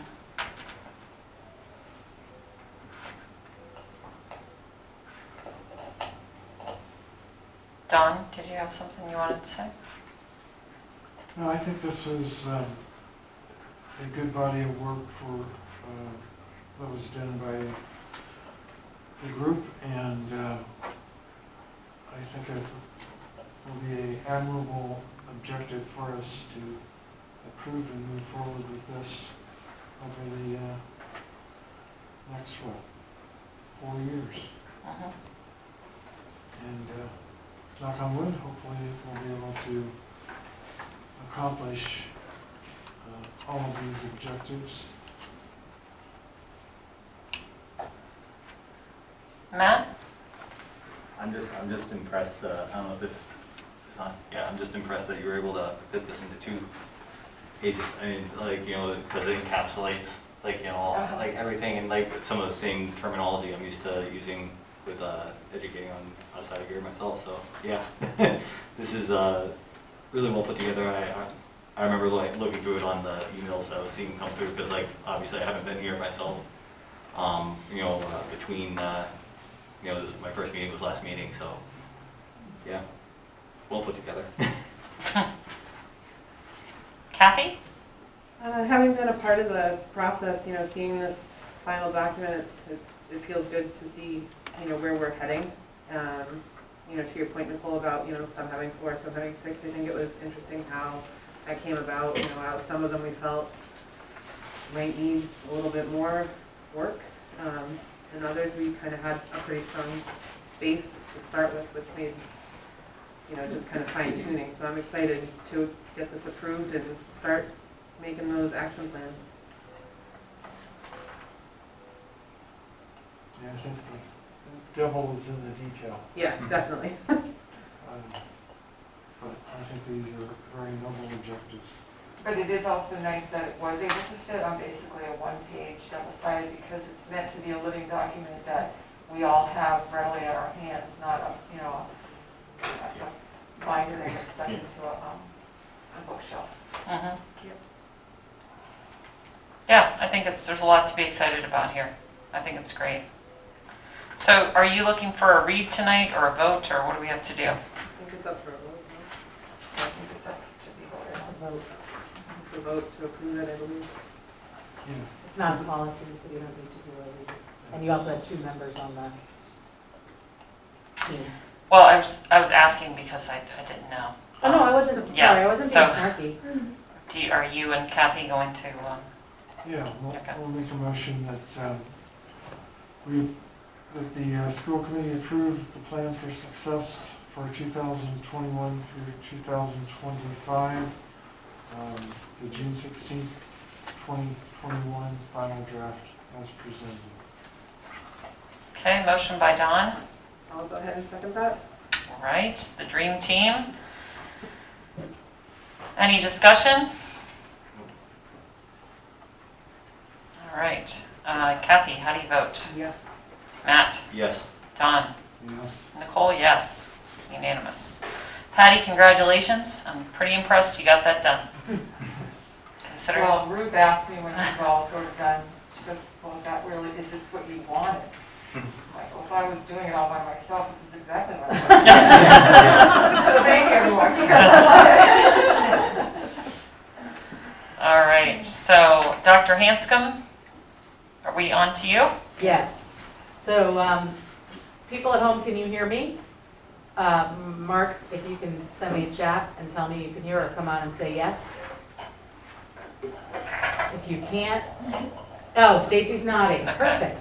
Okay, so this is the third SEL Innovation Grant we've received since 2018.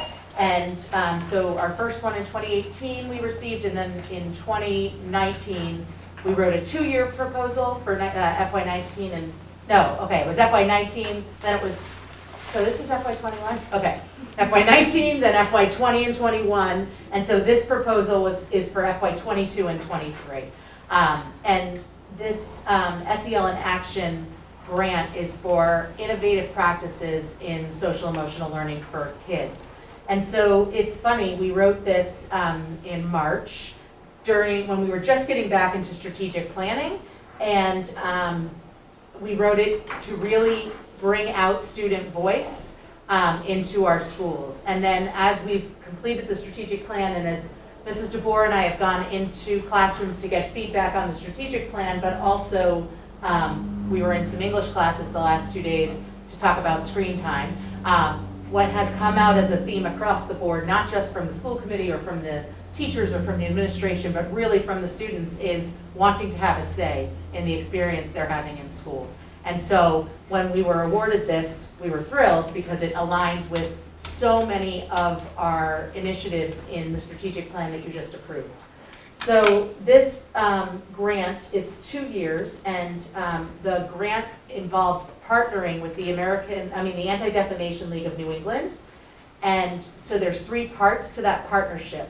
We will bring in the ADL's peer leadership training for students in both middle school and in high school beginning in September. There will be up to 20 peer leaders in the middle school and 20 in the high school who will go through rigorous training throughout next year. And then ultimately, they will lead intergroup dialogue with their peers about, anti-bias behaviors, ensuring that principles of respect for diversity, freedom, and equality become realities. So all of the things that we want to do in our diversity, equity, and inclusion goal on our strategic plan are what our kids are not only going to be trained in, but they're going to be teaching their peers about it. And they're going to do it using really amazing resources from the Anti-Defamation League. So that's one piece of the grant that we're really excited to begin. The second piece is bringing in ADL's professional development for teachers. So all MPS educators will participate in professional development on anti-bias and diversity, equity, and inclusion from the ADL. And that will, I'm not sure yet if that'll be scheduled for next school year or the year after. And then finally, we'll purchase their anti-bias curriculum materials so that K to 12, we have anti-bias curriculum in place for every student in Mashpee. So it's pretty exciting that we're going to get to implement this. And what's even crazier is today, I received an email from Mrs. Monteith, who is an 8th grade civics teacher. And she asked, the students are all doing civics projects this year, and the students in her 8th grade honors civics class wrote us a letter asking to create multiple educational units to include clarification of what racism and other hateful speech is and what it looks like. Its history, how it affects people, and how to problem solve around social situations. So literally, what they're asking for is what this grant is going to allow us to do next year in school. So I wrote back to Ms. Monteith and said, is there a time that I can talk to your class? Because I'm super excited to share what we're doing. So that is, it's a $44,000 over 2 years that will fund all of that programming. So that's it in a nutshell. And certainly if you have any questions, I'm happy to answer.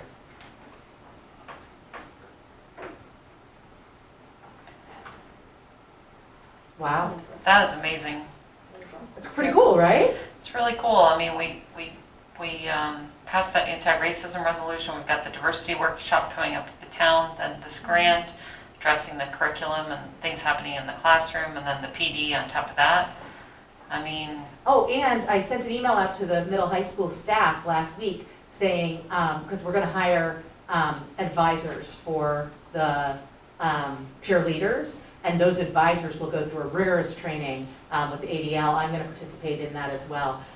So I said to the staff, hey, this is the grant we got. This is what it's going to look like.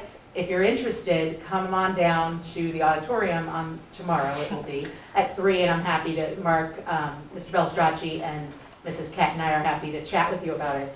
And I got like just a ton of emails from staff like, oh, that sounds great, I'm interested, or whatever. So we'll see who shows up tomorrow, but the staff are really excited about it as well. And I can't wait to introduce it to the kids. I already gave Skylar the write-up, and we're talking about how we can partner Project 351's Playbook initiative, which you'll hear about another time, with this as well. So, sorry, I get super excited about anti-racism.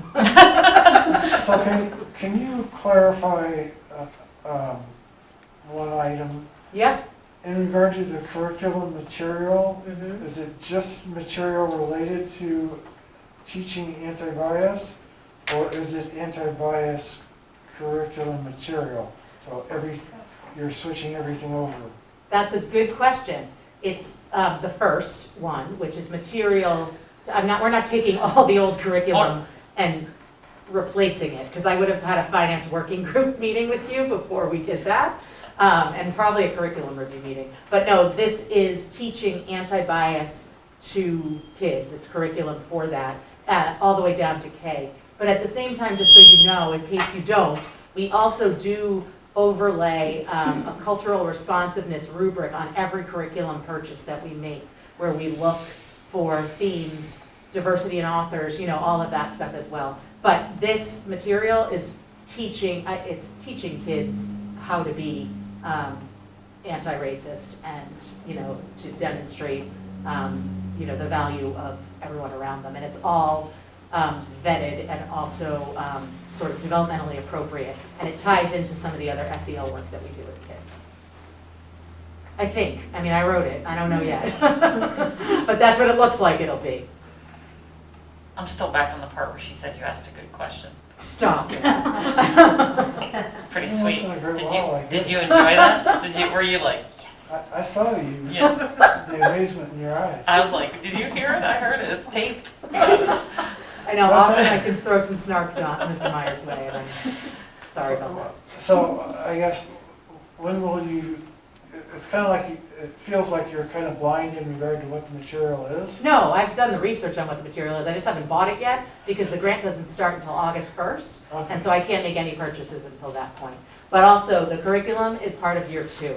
So we won't be purchasing the curriculum until the second year of the grant. Okay. But the peer leadership, that's year 1. So and every year, sorry, I should have said, every year there'll be another group of peer leaders trained. So that ultimately, and I should have also said that the peer leaders who are chosen, who apply and are chosen, must represent the demographics of our school. So it has to be that same percentage of population, so that we're making sure, the goal for us is to make sure kids who may not see themselves as leaders have opportunities to be leaders. And so it will be a very specific application process, but also sort of recruitment process for kids. Is your long-term goal that we're able to continue this after the grant funding Yes. is over? Yes, the goal is that we will sustain this beyond the 2 years. And I think Mr. Belstracci and I and Mrs. DeBoer feel like have a plan in place for that. So we see that as being very doable. Without, okay. Well, I haven't gotten to that part yet, the money, but we've got a couple fiscal years before we have to. Yeah. You'll come to the finance working Of group. course. It's actually, but it won't be a big ask because we'll have the infrastructure in place. So there may be some ongoing training for kids that we need to fund, but we can certainly seek other funding sources. The Thrive Act sounds amazing to me as something that would be great, but it won't be this $44,000 over 2 years lift. Not even close. So is the 44,000 for training and not the materials? No, it's everything. Okay. Everything that I've outlined in this handout Okay. is covered by the $44,000, except the stipends for the advisors to the club, but we have money set aside in the operating budget under because we're not running some other clubs that we'll be able to do. So it's, and we have the job description or whatever it's called. What is it? The general? It's a general co-curricular. Co-curricular advisor, so we don't need to do any logistics on that. Okay, I'm gonna, if you have any more questions about that, I just go directly to Hope. Communications acknowledgements. Thanks, Hope. You're welcome. Yeah. So you have a letter in the packet that I'd like Dr. Crowley to address. It was the results of our tiered focus monitoring examination, if you want to call it. Because it felt like that. Yes. Hello, Dr. Curley. Hello, good evening. Good evening. Can people at home hear me? Just speak up. Huh? Just be Speak up? loud. Okay. Yes. She's nodding. Shaking her head. Nodding. Okay. So every 3 years, we're audited by the state in terms of our special ed processes. So this was our year. There was kind of a multi-step approach. So last spring, I had to submit certain indicators to the state as part of it. So like one of the indicators was on initial evaluation, so that did we meet the timelines in terms of completing testing and holding the meeting for any student who was initially evaluated last year. And then there was indicator 13, which is around transition, and so we were found compliant in both of those areas. The second part was it was a self-assessment phase. So I had to go through and I had to upload certain documents. So they looked for things like, what is the process for a student who may be nonverbal and need a communication device? So I had to upload a bunch of our processes on how we do that. Then I and the team of school sites in the district, we reviewed, I think it was 11 student files looking at a variety of different disability categories. So we went through those, we made sure that we met all the indicators that we needed to in terms, so things like, did we hold the annual IEP meeting in time? Did we hold the reevaluation meeting in time? Did a parent attend the meeting? If the parent didn't attend the meeting, did we attempt to get the parents' participation in another way? Things like that. Was the bullying statement put into all the IEPs? There are a bunch of different areas they looked at.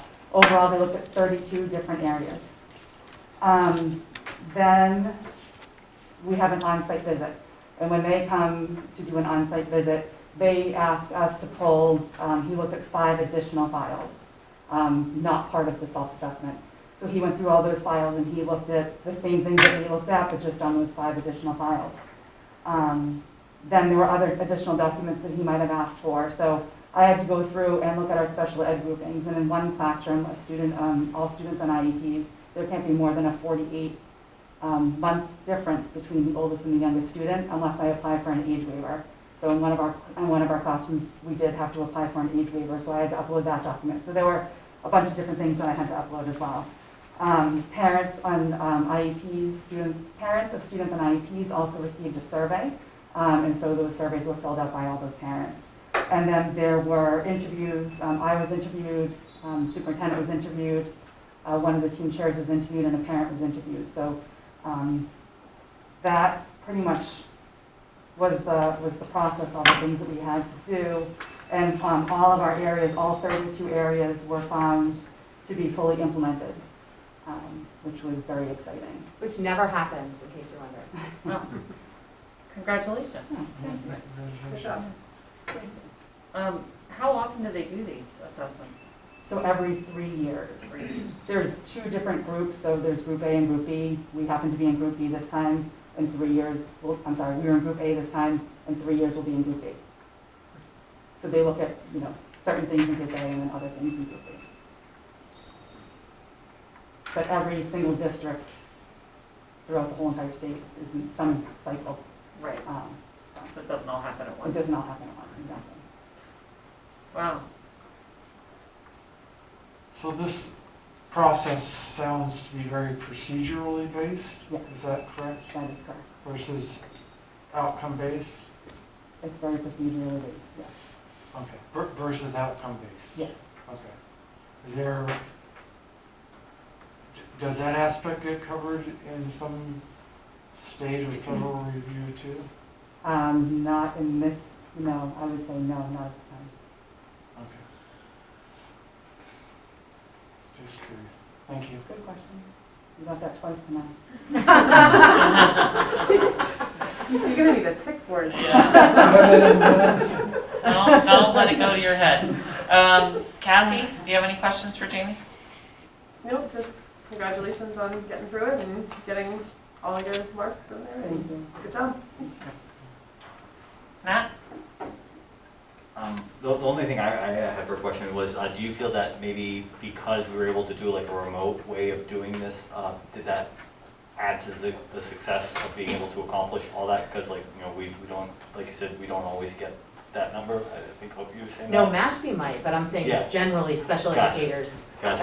Yeah, I was departments just don't. interested if that was like a factor to look into the future, whenever that 3-year cycle comes up, if because this remote year was what made that such a success.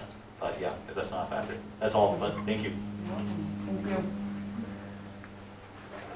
Thanks, Dr. Curley. Congratulations. Thank you. If it went bad, this would be a much longer conversation, right? So, when it goes well, we can just say thanks. All right. I have one acknowledgement I wanted to add to that line. Okay. And this is to Gus Stickley, and I know that, am I on? No. Nope.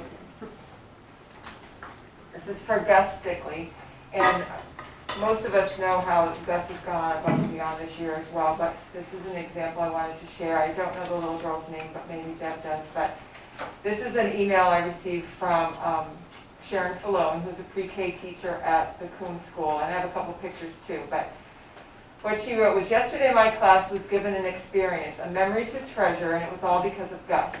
It all started with Gus making Sharon and Nancy Curtin, the parent in the room, bread pudding back in the fall. His bread pudding was my daughter Lauren's favorite, and he remembered. At the same time, a student in my class had been learning to cook with her mom, and her mom taught her to make bread pudding. The little girl in my class told Gus that her bread pudding was better, and she challenged him to a bake-off. I really didn't think anything would come of it, or even if we could do it. Then Gus came and asked if we could try. I sent out a permission for each child, and the families got very excited as well. Yesterday we held blind taste tests. The class learned a great deal about recipes and measurements, sportsmanship, and scoring. This is honestly going down as a top 10 teaching career memory. I want to let you know what an impact this made on my Team 172 class and their families, all because Gus was willing to go way above and beyond. Then there's I don't know the little girl's name. Okay, you're gonna get stuck. You said that good. I couldn't get down quick enough, Oh. I'm sorry. But these are just the pictures. They used the kitchen of her doing it with them, and then they all had the bread pudding. And I know Dr. Hanscom wanted to know why she wasn't invited as Well, a mystery scorer. That was one of my comments. Well, so what was how did So Gus did not win. Oh. He wants a rematch. Oh. So, but I really think that he has a lot on his plate, and he covers a lot of things every day, but he took the time to make sure that that class had that kind of a memory, so Oh, kudos to Gus. yeah, kudos to Gus, that's awesome. It is. Okay, that's that for that. Then administrator share outs. We do have in your packet, you don't have principal reports there, but they're here to share out. I know that Matt Treveri is on the Zoom if we want to do his, if there's anything that he'd like to share, or if you have questions specific to athletics, he's here to answer your questions. Okay, anyone? Matt, you there? Yep. I can hear you guys. Okay, great. Is there anything you want to share with us first? No, I just, we're wrapping the year up. It might have been the longest athletics year in the history of mankind. We're 4 straight seasons, and we're going here at the end of June. We are starting the MIA tournament for the first time since the inception of our school. We're actually hosting 2 lacrosse games on Friday. Boys are at 3:30 and girls are at 5:45.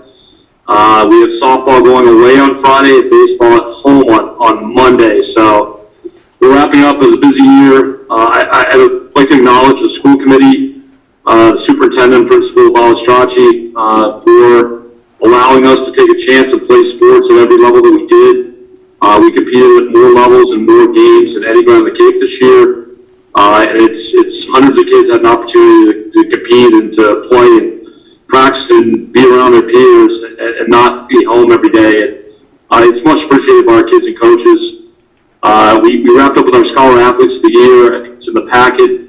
Our boys Scholar Athlete of the Year, Nathan Blair. On the girls' side was Claire Sines. We also just finished up our 7 senior days for spring sports. So it's been a busy year, but it's been a successful year considering all the things we had to battle. And I'd like to acknowledge the job that Tim used as a first-year trainer for us was outstanding in these conditions, and he worked with our nurses and helped contact trace and such. So it's been a challenging year, but it's been a learning year for our kids, and in the end, it's a successful one. Thank you for that, Matt. I think I can speak for myself, but I might be speaking for the committee to say that I don't feel like we took a chance. I feel like we trusted the judgment of you and our staff and the superintendent and the people who are much more familiar with what was needed and required to run athletics during this unprecedented time. So we right back at you. We really appreciate everything that you did to make that successful, and we knew there were going to be some bumps, and from my vantage point, you guys handled them very well. Thank you. Anything from the rest of the committee? I think, Nicole, from my perspective, you are speaking for the committee. I couldn't have said it better. Great. And the only question I would have for Matt is any thoughts of, on an ongoing basis, restructuring the timeframes for the different sports based upon your experience this year, or you like the old format? I kind of like the time frames. There's no time in between, what makes it difficult for an AD. I think from the MIA standpoint, they're going to go back to all the traditional time frames. I thought it was great to have kids play other sports in a different season, but I believe the MIA has made the decision they're going to keep the traditional fall, winter, and spring seasons starting in 2021, fall 2021. So we're back to normal, hopefully back to normal in every way for athletics, and looking forward to it. So are we. Thank you. Yep. Kathy, Matt? Thank you. Matt? Thank you. Look forward to the next year. Skylar? I actually do have a question I have to ask Ray. I can tell she had a question. No, for our student government. I don't know if you can hear me, Ray, but do you know what homecoming weekend is already? We have to know. I don't know if you can hear me. Do you know what homecoming weekend is for the next school year by any chance?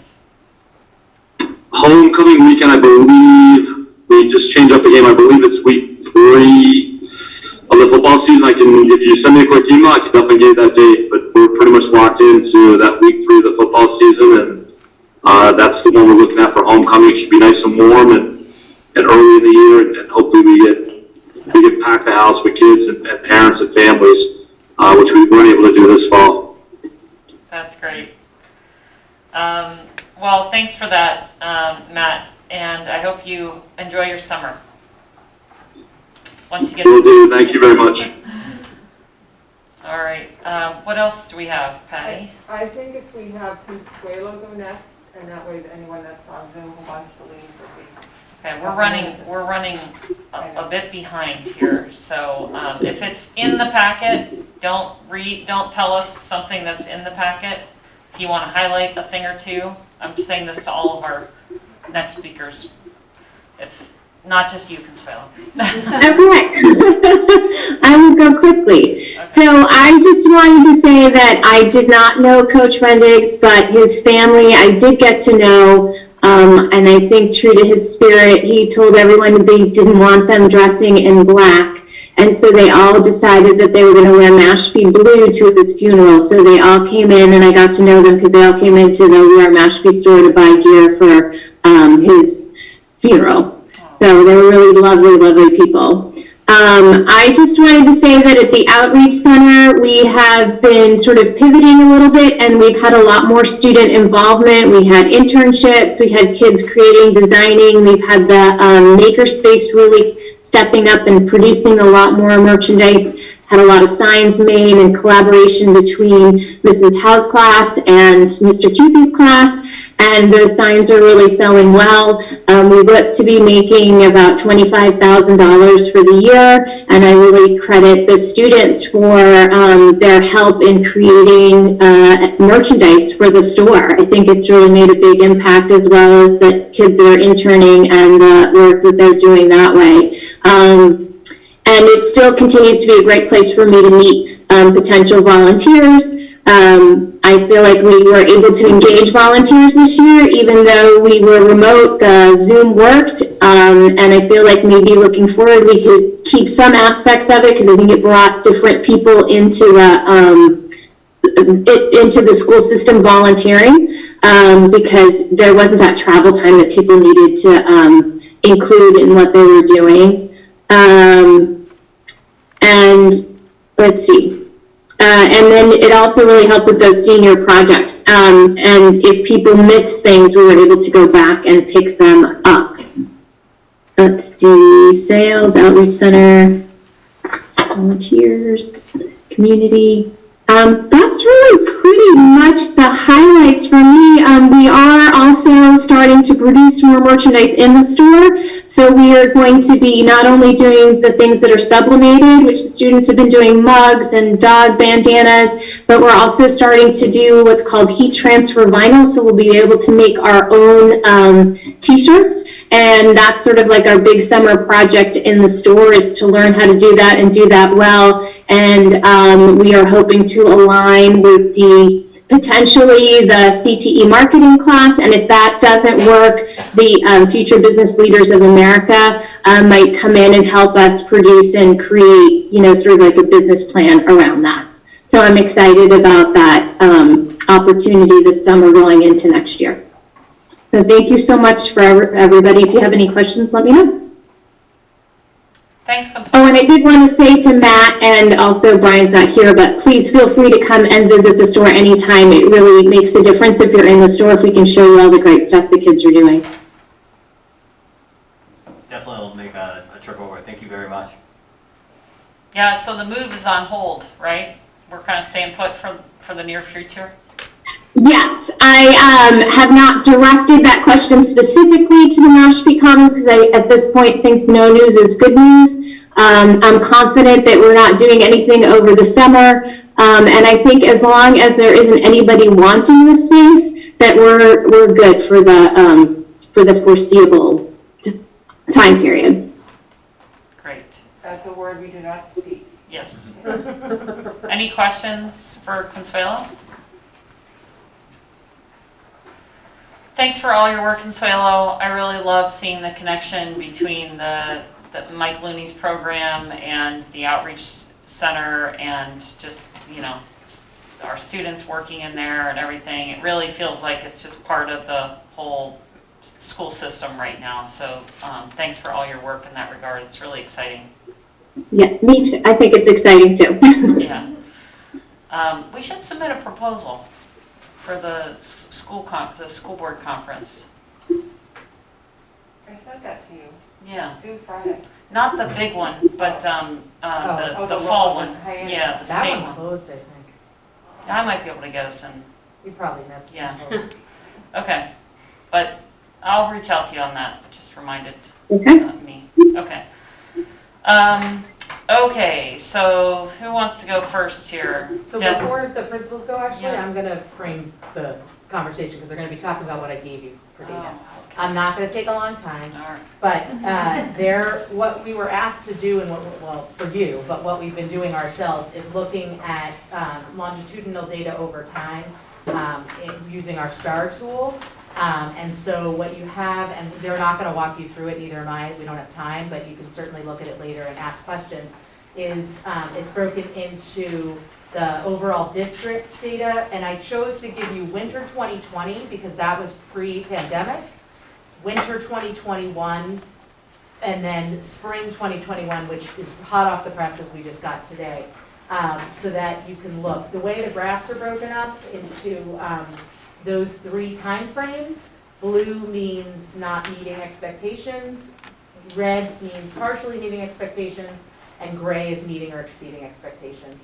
So it's broken down by district, and then you've got KCC. The one thing I'll say about KCC, for literacy, when the kids are first learning to read, they take the early literacy assessment. As they progress, they then graduate sort of into STAR reading. So you'll see 2 graphs for that. Then KCC STAR math, which not every child takes. Kindergarten does not do STAR math, most all of the time. And then you'll see KCC DESA, which is our social emotional universal screening.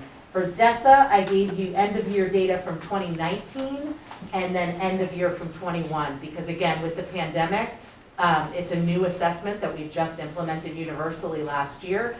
We didn't have apples to apples to give you from the 1920 school year. And then it's broken down the same way for QuashNet, for the middle school, and for the high school. So that at least gives you some orientation as to what the numbers are. The principals will be talking about, so now what, in terms of that. Okay. See how fast I was? Mm-hmm. You did a great job. So Deb, why don't you go first? Oh, I'm stiff.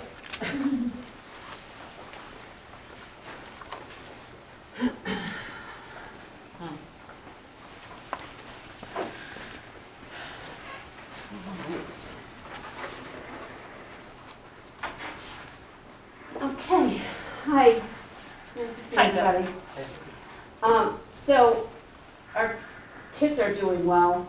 You can see from the graphs that we're actually more social, emotionally intact this year. And I think that that's because of what Mr. Vieira was talking about with the social, emotional, mental health piece. So we put a lot of things in place to get our kids to where they are. We use our Falcon 5 model, which includes we brought back the Falcon nest, and then the little eggs that collect in the box. That nest has been filled 4 times since winter break, and we're close to a 5th. I've never seen the kids react so positively to this before. They've been rewarded with pencils and popsicles and dance parties, and today we had a recess dance party. School adjustment counselors are going into classrooms to teach lessons that are focused on social and emotional learning. In self-regulation, we are using Second Step. We are academically using the problem-solving protocol, both academically and behaviorally. It's part of the MTSS, the Massachusetts Tiered System of Support. So a teacher brings a student to our team, and they come up with some interventions, and those interventions are delivered with fidelity for 4 to 6 weeks, and the data is reviewed again. If the student is making adequate progress, we just continue with that, and if not, they go to the next level, which is a Tier 2 intervention. And that is a different team. It might have the specialist on it. Dr. Milano is the school psychologist, or the OT, speech and language pathologist, and an administrator. And then it's a little bit more intensive for the interventions, but we have seen huge success this year with that. During the middle of the year, after the winter benchmark, we went over the data, and we had students that had not made any gains. And so we took those students, we actually had a little bit of time in one of the special education teacher schedules. We had a student leave district. And so we double dosed them. If they were receiving Title I or were on an IEP, we did not include them in this. And their gains this year, the biggest gain was a little boy that went from he had an E level in 2nd grade. Mid-year, he had an E, and so we double dosed him and started working with him with 2-on-1. and he is leaving at an M, which is what you're supposed to leave at in second grade. So really successful. So essentially, our health insurance decided to hold insurance for 1 month. And so that freeze of not having to pay the health insurance that they're taking out of their reserve will be passed down to the employees. So there'll be 1 month where employees do not have to pay their portion of health insurance. Nice. I don't have the exact details on it yet, but that was a part of it. And that's going to be a prospective hold, or is it a retrospective hold? I am not sure. Okay, so more to come on that, but bottom line is, 1 month premium should be going back to the employer or be credited potentially against next fiscal year. But Ashley can update us on that.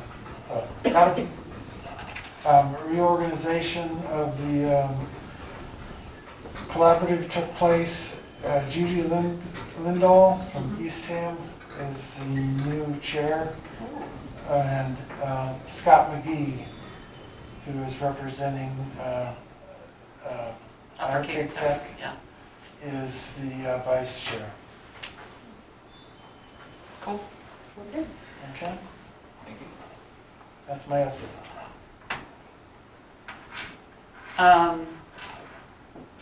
Any other updates from anyone? Liaisons, otherwise? Okay. All right. Unfinished or assigned or unfinished business. So you can all see we have our very substantial trophy here. I'll show it to Ian and the person working the camera and our recording secretary, since we have nobody else left. But on camera, that's our wonderful award that we received in the mail. So our hardware for the Equity Award.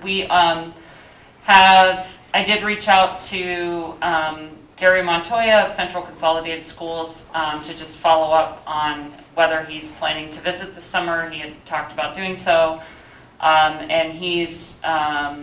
And then we're also talking about a possible teacher exchange program and like early conversations about that. And so he was going to get in touch with the superintendent about that. And then I let him know that our joint meeting with the travel council was likely going to happen in the fall. So that's it on Magna happenings. We mentioned last month that we got the award, the cash, but it's not really cash as it turns out. So we're trying to figure out how. Yeah. So basically, they gave us a $5,000 gift card to be used on donorschoose.org. So it's an opportunity for us to. Yes, that's a very kind way of putting it, Kathy. So we're trying to, because we thought, oh, we have this cash, we were gonna do a scholarship or do talk to the leadership team with the partnership team with the tribe and see, brainstorm. Something related to that. Yeah. So I did a quick search with keywords like Indigenous and Native students just to see what kind of projects were on Donors Choose, and I didn't get very far because I must not be using the right words because there weren't an abundance of them. So anyway, we need to think about that and strategize, and I'll meet with Ashley and then we can maybe have more details next time. The school committee retreat is on August 12th, and it looks like the consensus was to hold it late afternoon. We had sorry, Don, I think you were the only person who expressed a preference for morning. That's okay. But you were outvoted. I can make it work. Yeah, okay, good. And we don't have a location for that yet, right? No, but can you narrow your late afternoon if you, as a group, are thinking 4 to 6? Oh, I was thinking 2 to 5. 2 to 5, or whatever your group decides. Yeah, something along those lines. Just because, especially if we're going to do, it depends on if Ruth can make it, because I feel like that's at least an hour. And then I want to make sure we have enough time. And then there's going to be a break in there. You know, we're not going to be sitting around the table the whole time. So, so that's generally what I was thinking. It could be 3 to 5:30 or 3 to 6 or something. And do you have a preference for a location? Because obviously we have hashtag Wear Mashpee, which does give options if you do choose to eat something after. We also have a in-school setting. We could find a lovely oceanside spot somewhere. Oh. We're very lucky in Mashpee. We are. Yeah. How about, well, if you guys have any suggestions in that regard, just send them to me and Patty and I will decide for you. Okay. I like that one. Yeah. Okay, and then the diversity workshop, where is that? That's going to be, is that really still going to be remote? I'll have Gail double check on that. It would be nice if it were in person.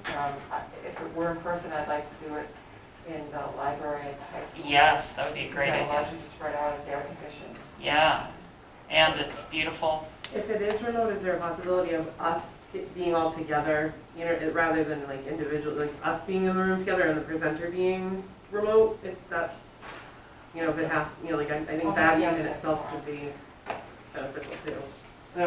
My only concern with the high school library, last time we had a meeting there. It was loud. But they addressed that. That's been fixed, and it actually didn't require CIP.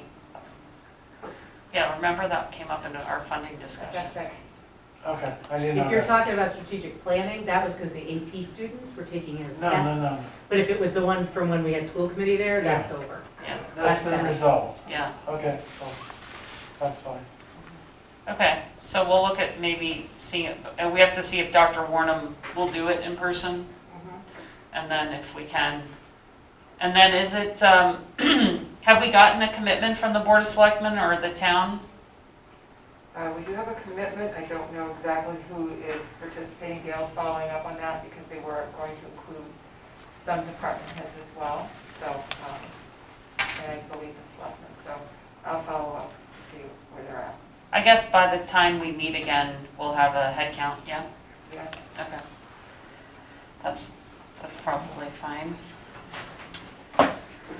Okay, so next, problem with never doing something before is it takes you a few times to get it right. So we are, we have, next on the agenda is the ratification of the MOA regarding merit pay with the Massachusetts Teachers Association and a vote regarding merit pay for the non-union employees. So is this the memo? That's the memo, and then you actually have the MOA in the folder. That was at your table.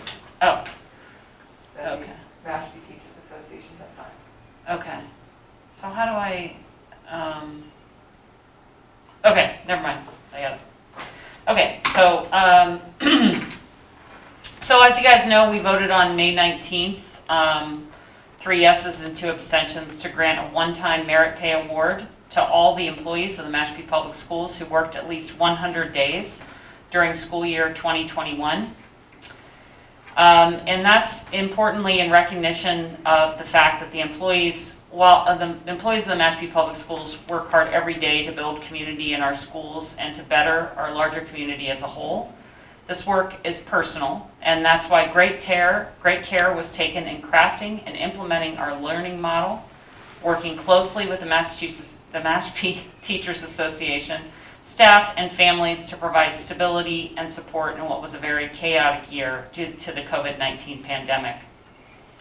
There are almost 300 individuals, union and non-union, who helped keep our learning model and associated COVID safety protocols in place for the 2021 school year.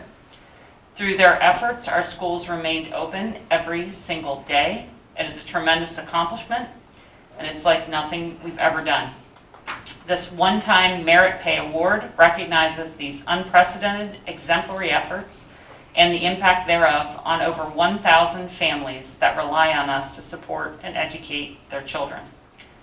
These one-time merit pay awards will be paid in the July 2nd, 2021 payroll to all members as of June 16th, 2021, of units A, B, and C, and non-union personnel who worked at least 100 days during the school year 2021. Employees in Unit A will be awarded $1,000.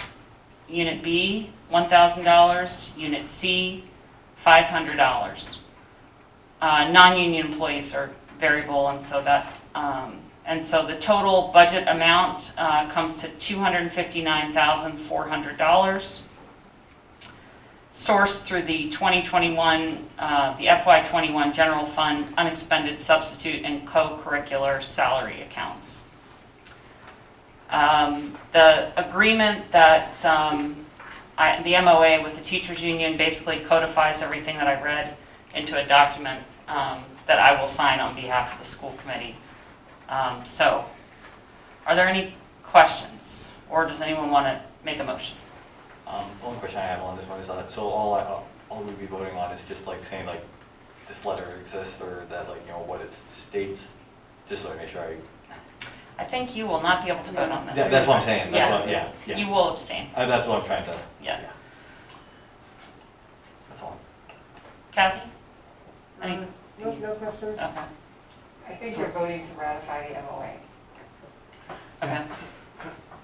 Right, but Matt can do that, right? Yeah. Yeah. My only question is, we had stated that this was funded from unexpended substitute and co-curricular salary accounts. We just moved all that money out to various line items. So in my mind, that surplus that this was based on doesn't exist, It was moved to because we just moved it. Wasn't it moved to support this? Wow. So yes, that's what the movement was for as of June 16th. So the movement hasn't been made yet, but you authorized it tonight to be made. We probably should have ratified the MOA first and then here, I see what you're saying. Procedurally, we should have done it. Ratified the MOA first and then move the funds. And then move the funds. But you did already vote in a prior meeting. We did about, That's true. I mean, We've already approved the expenditure of the funds. I make a motion to ratify the MOA as presented. Do I have a second? so you have the MOA? Mm-hmm. She has 2 copies, she's going to sign both. Okay, I'll second that. All right, any discussion? All right, I will call for the vote. Kathy? Yes. Abstain. Yes. Matt abstains, Dawn's yes, and I am a yes.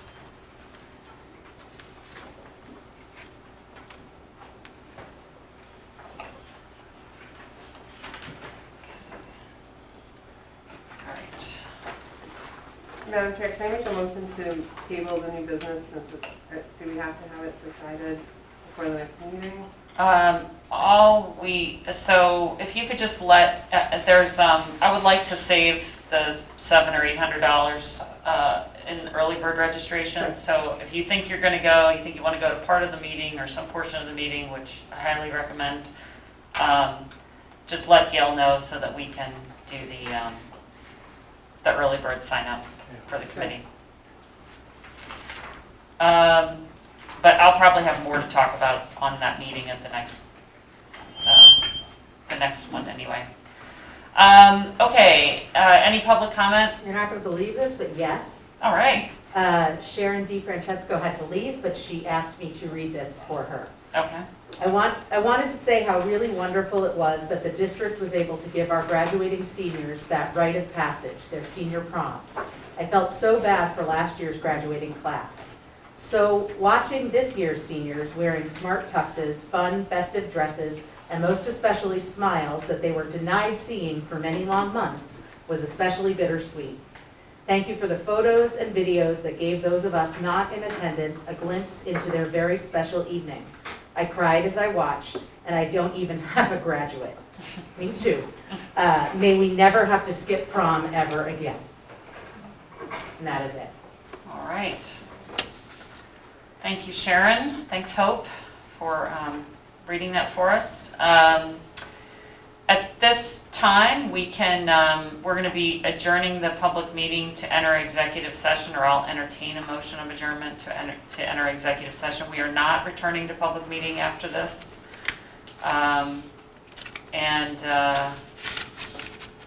The executive session is, do I have to say what the purpose is? Yeah. Hold on. That executive session is to discuss strategy with respect to collective bargaining with the MASHP.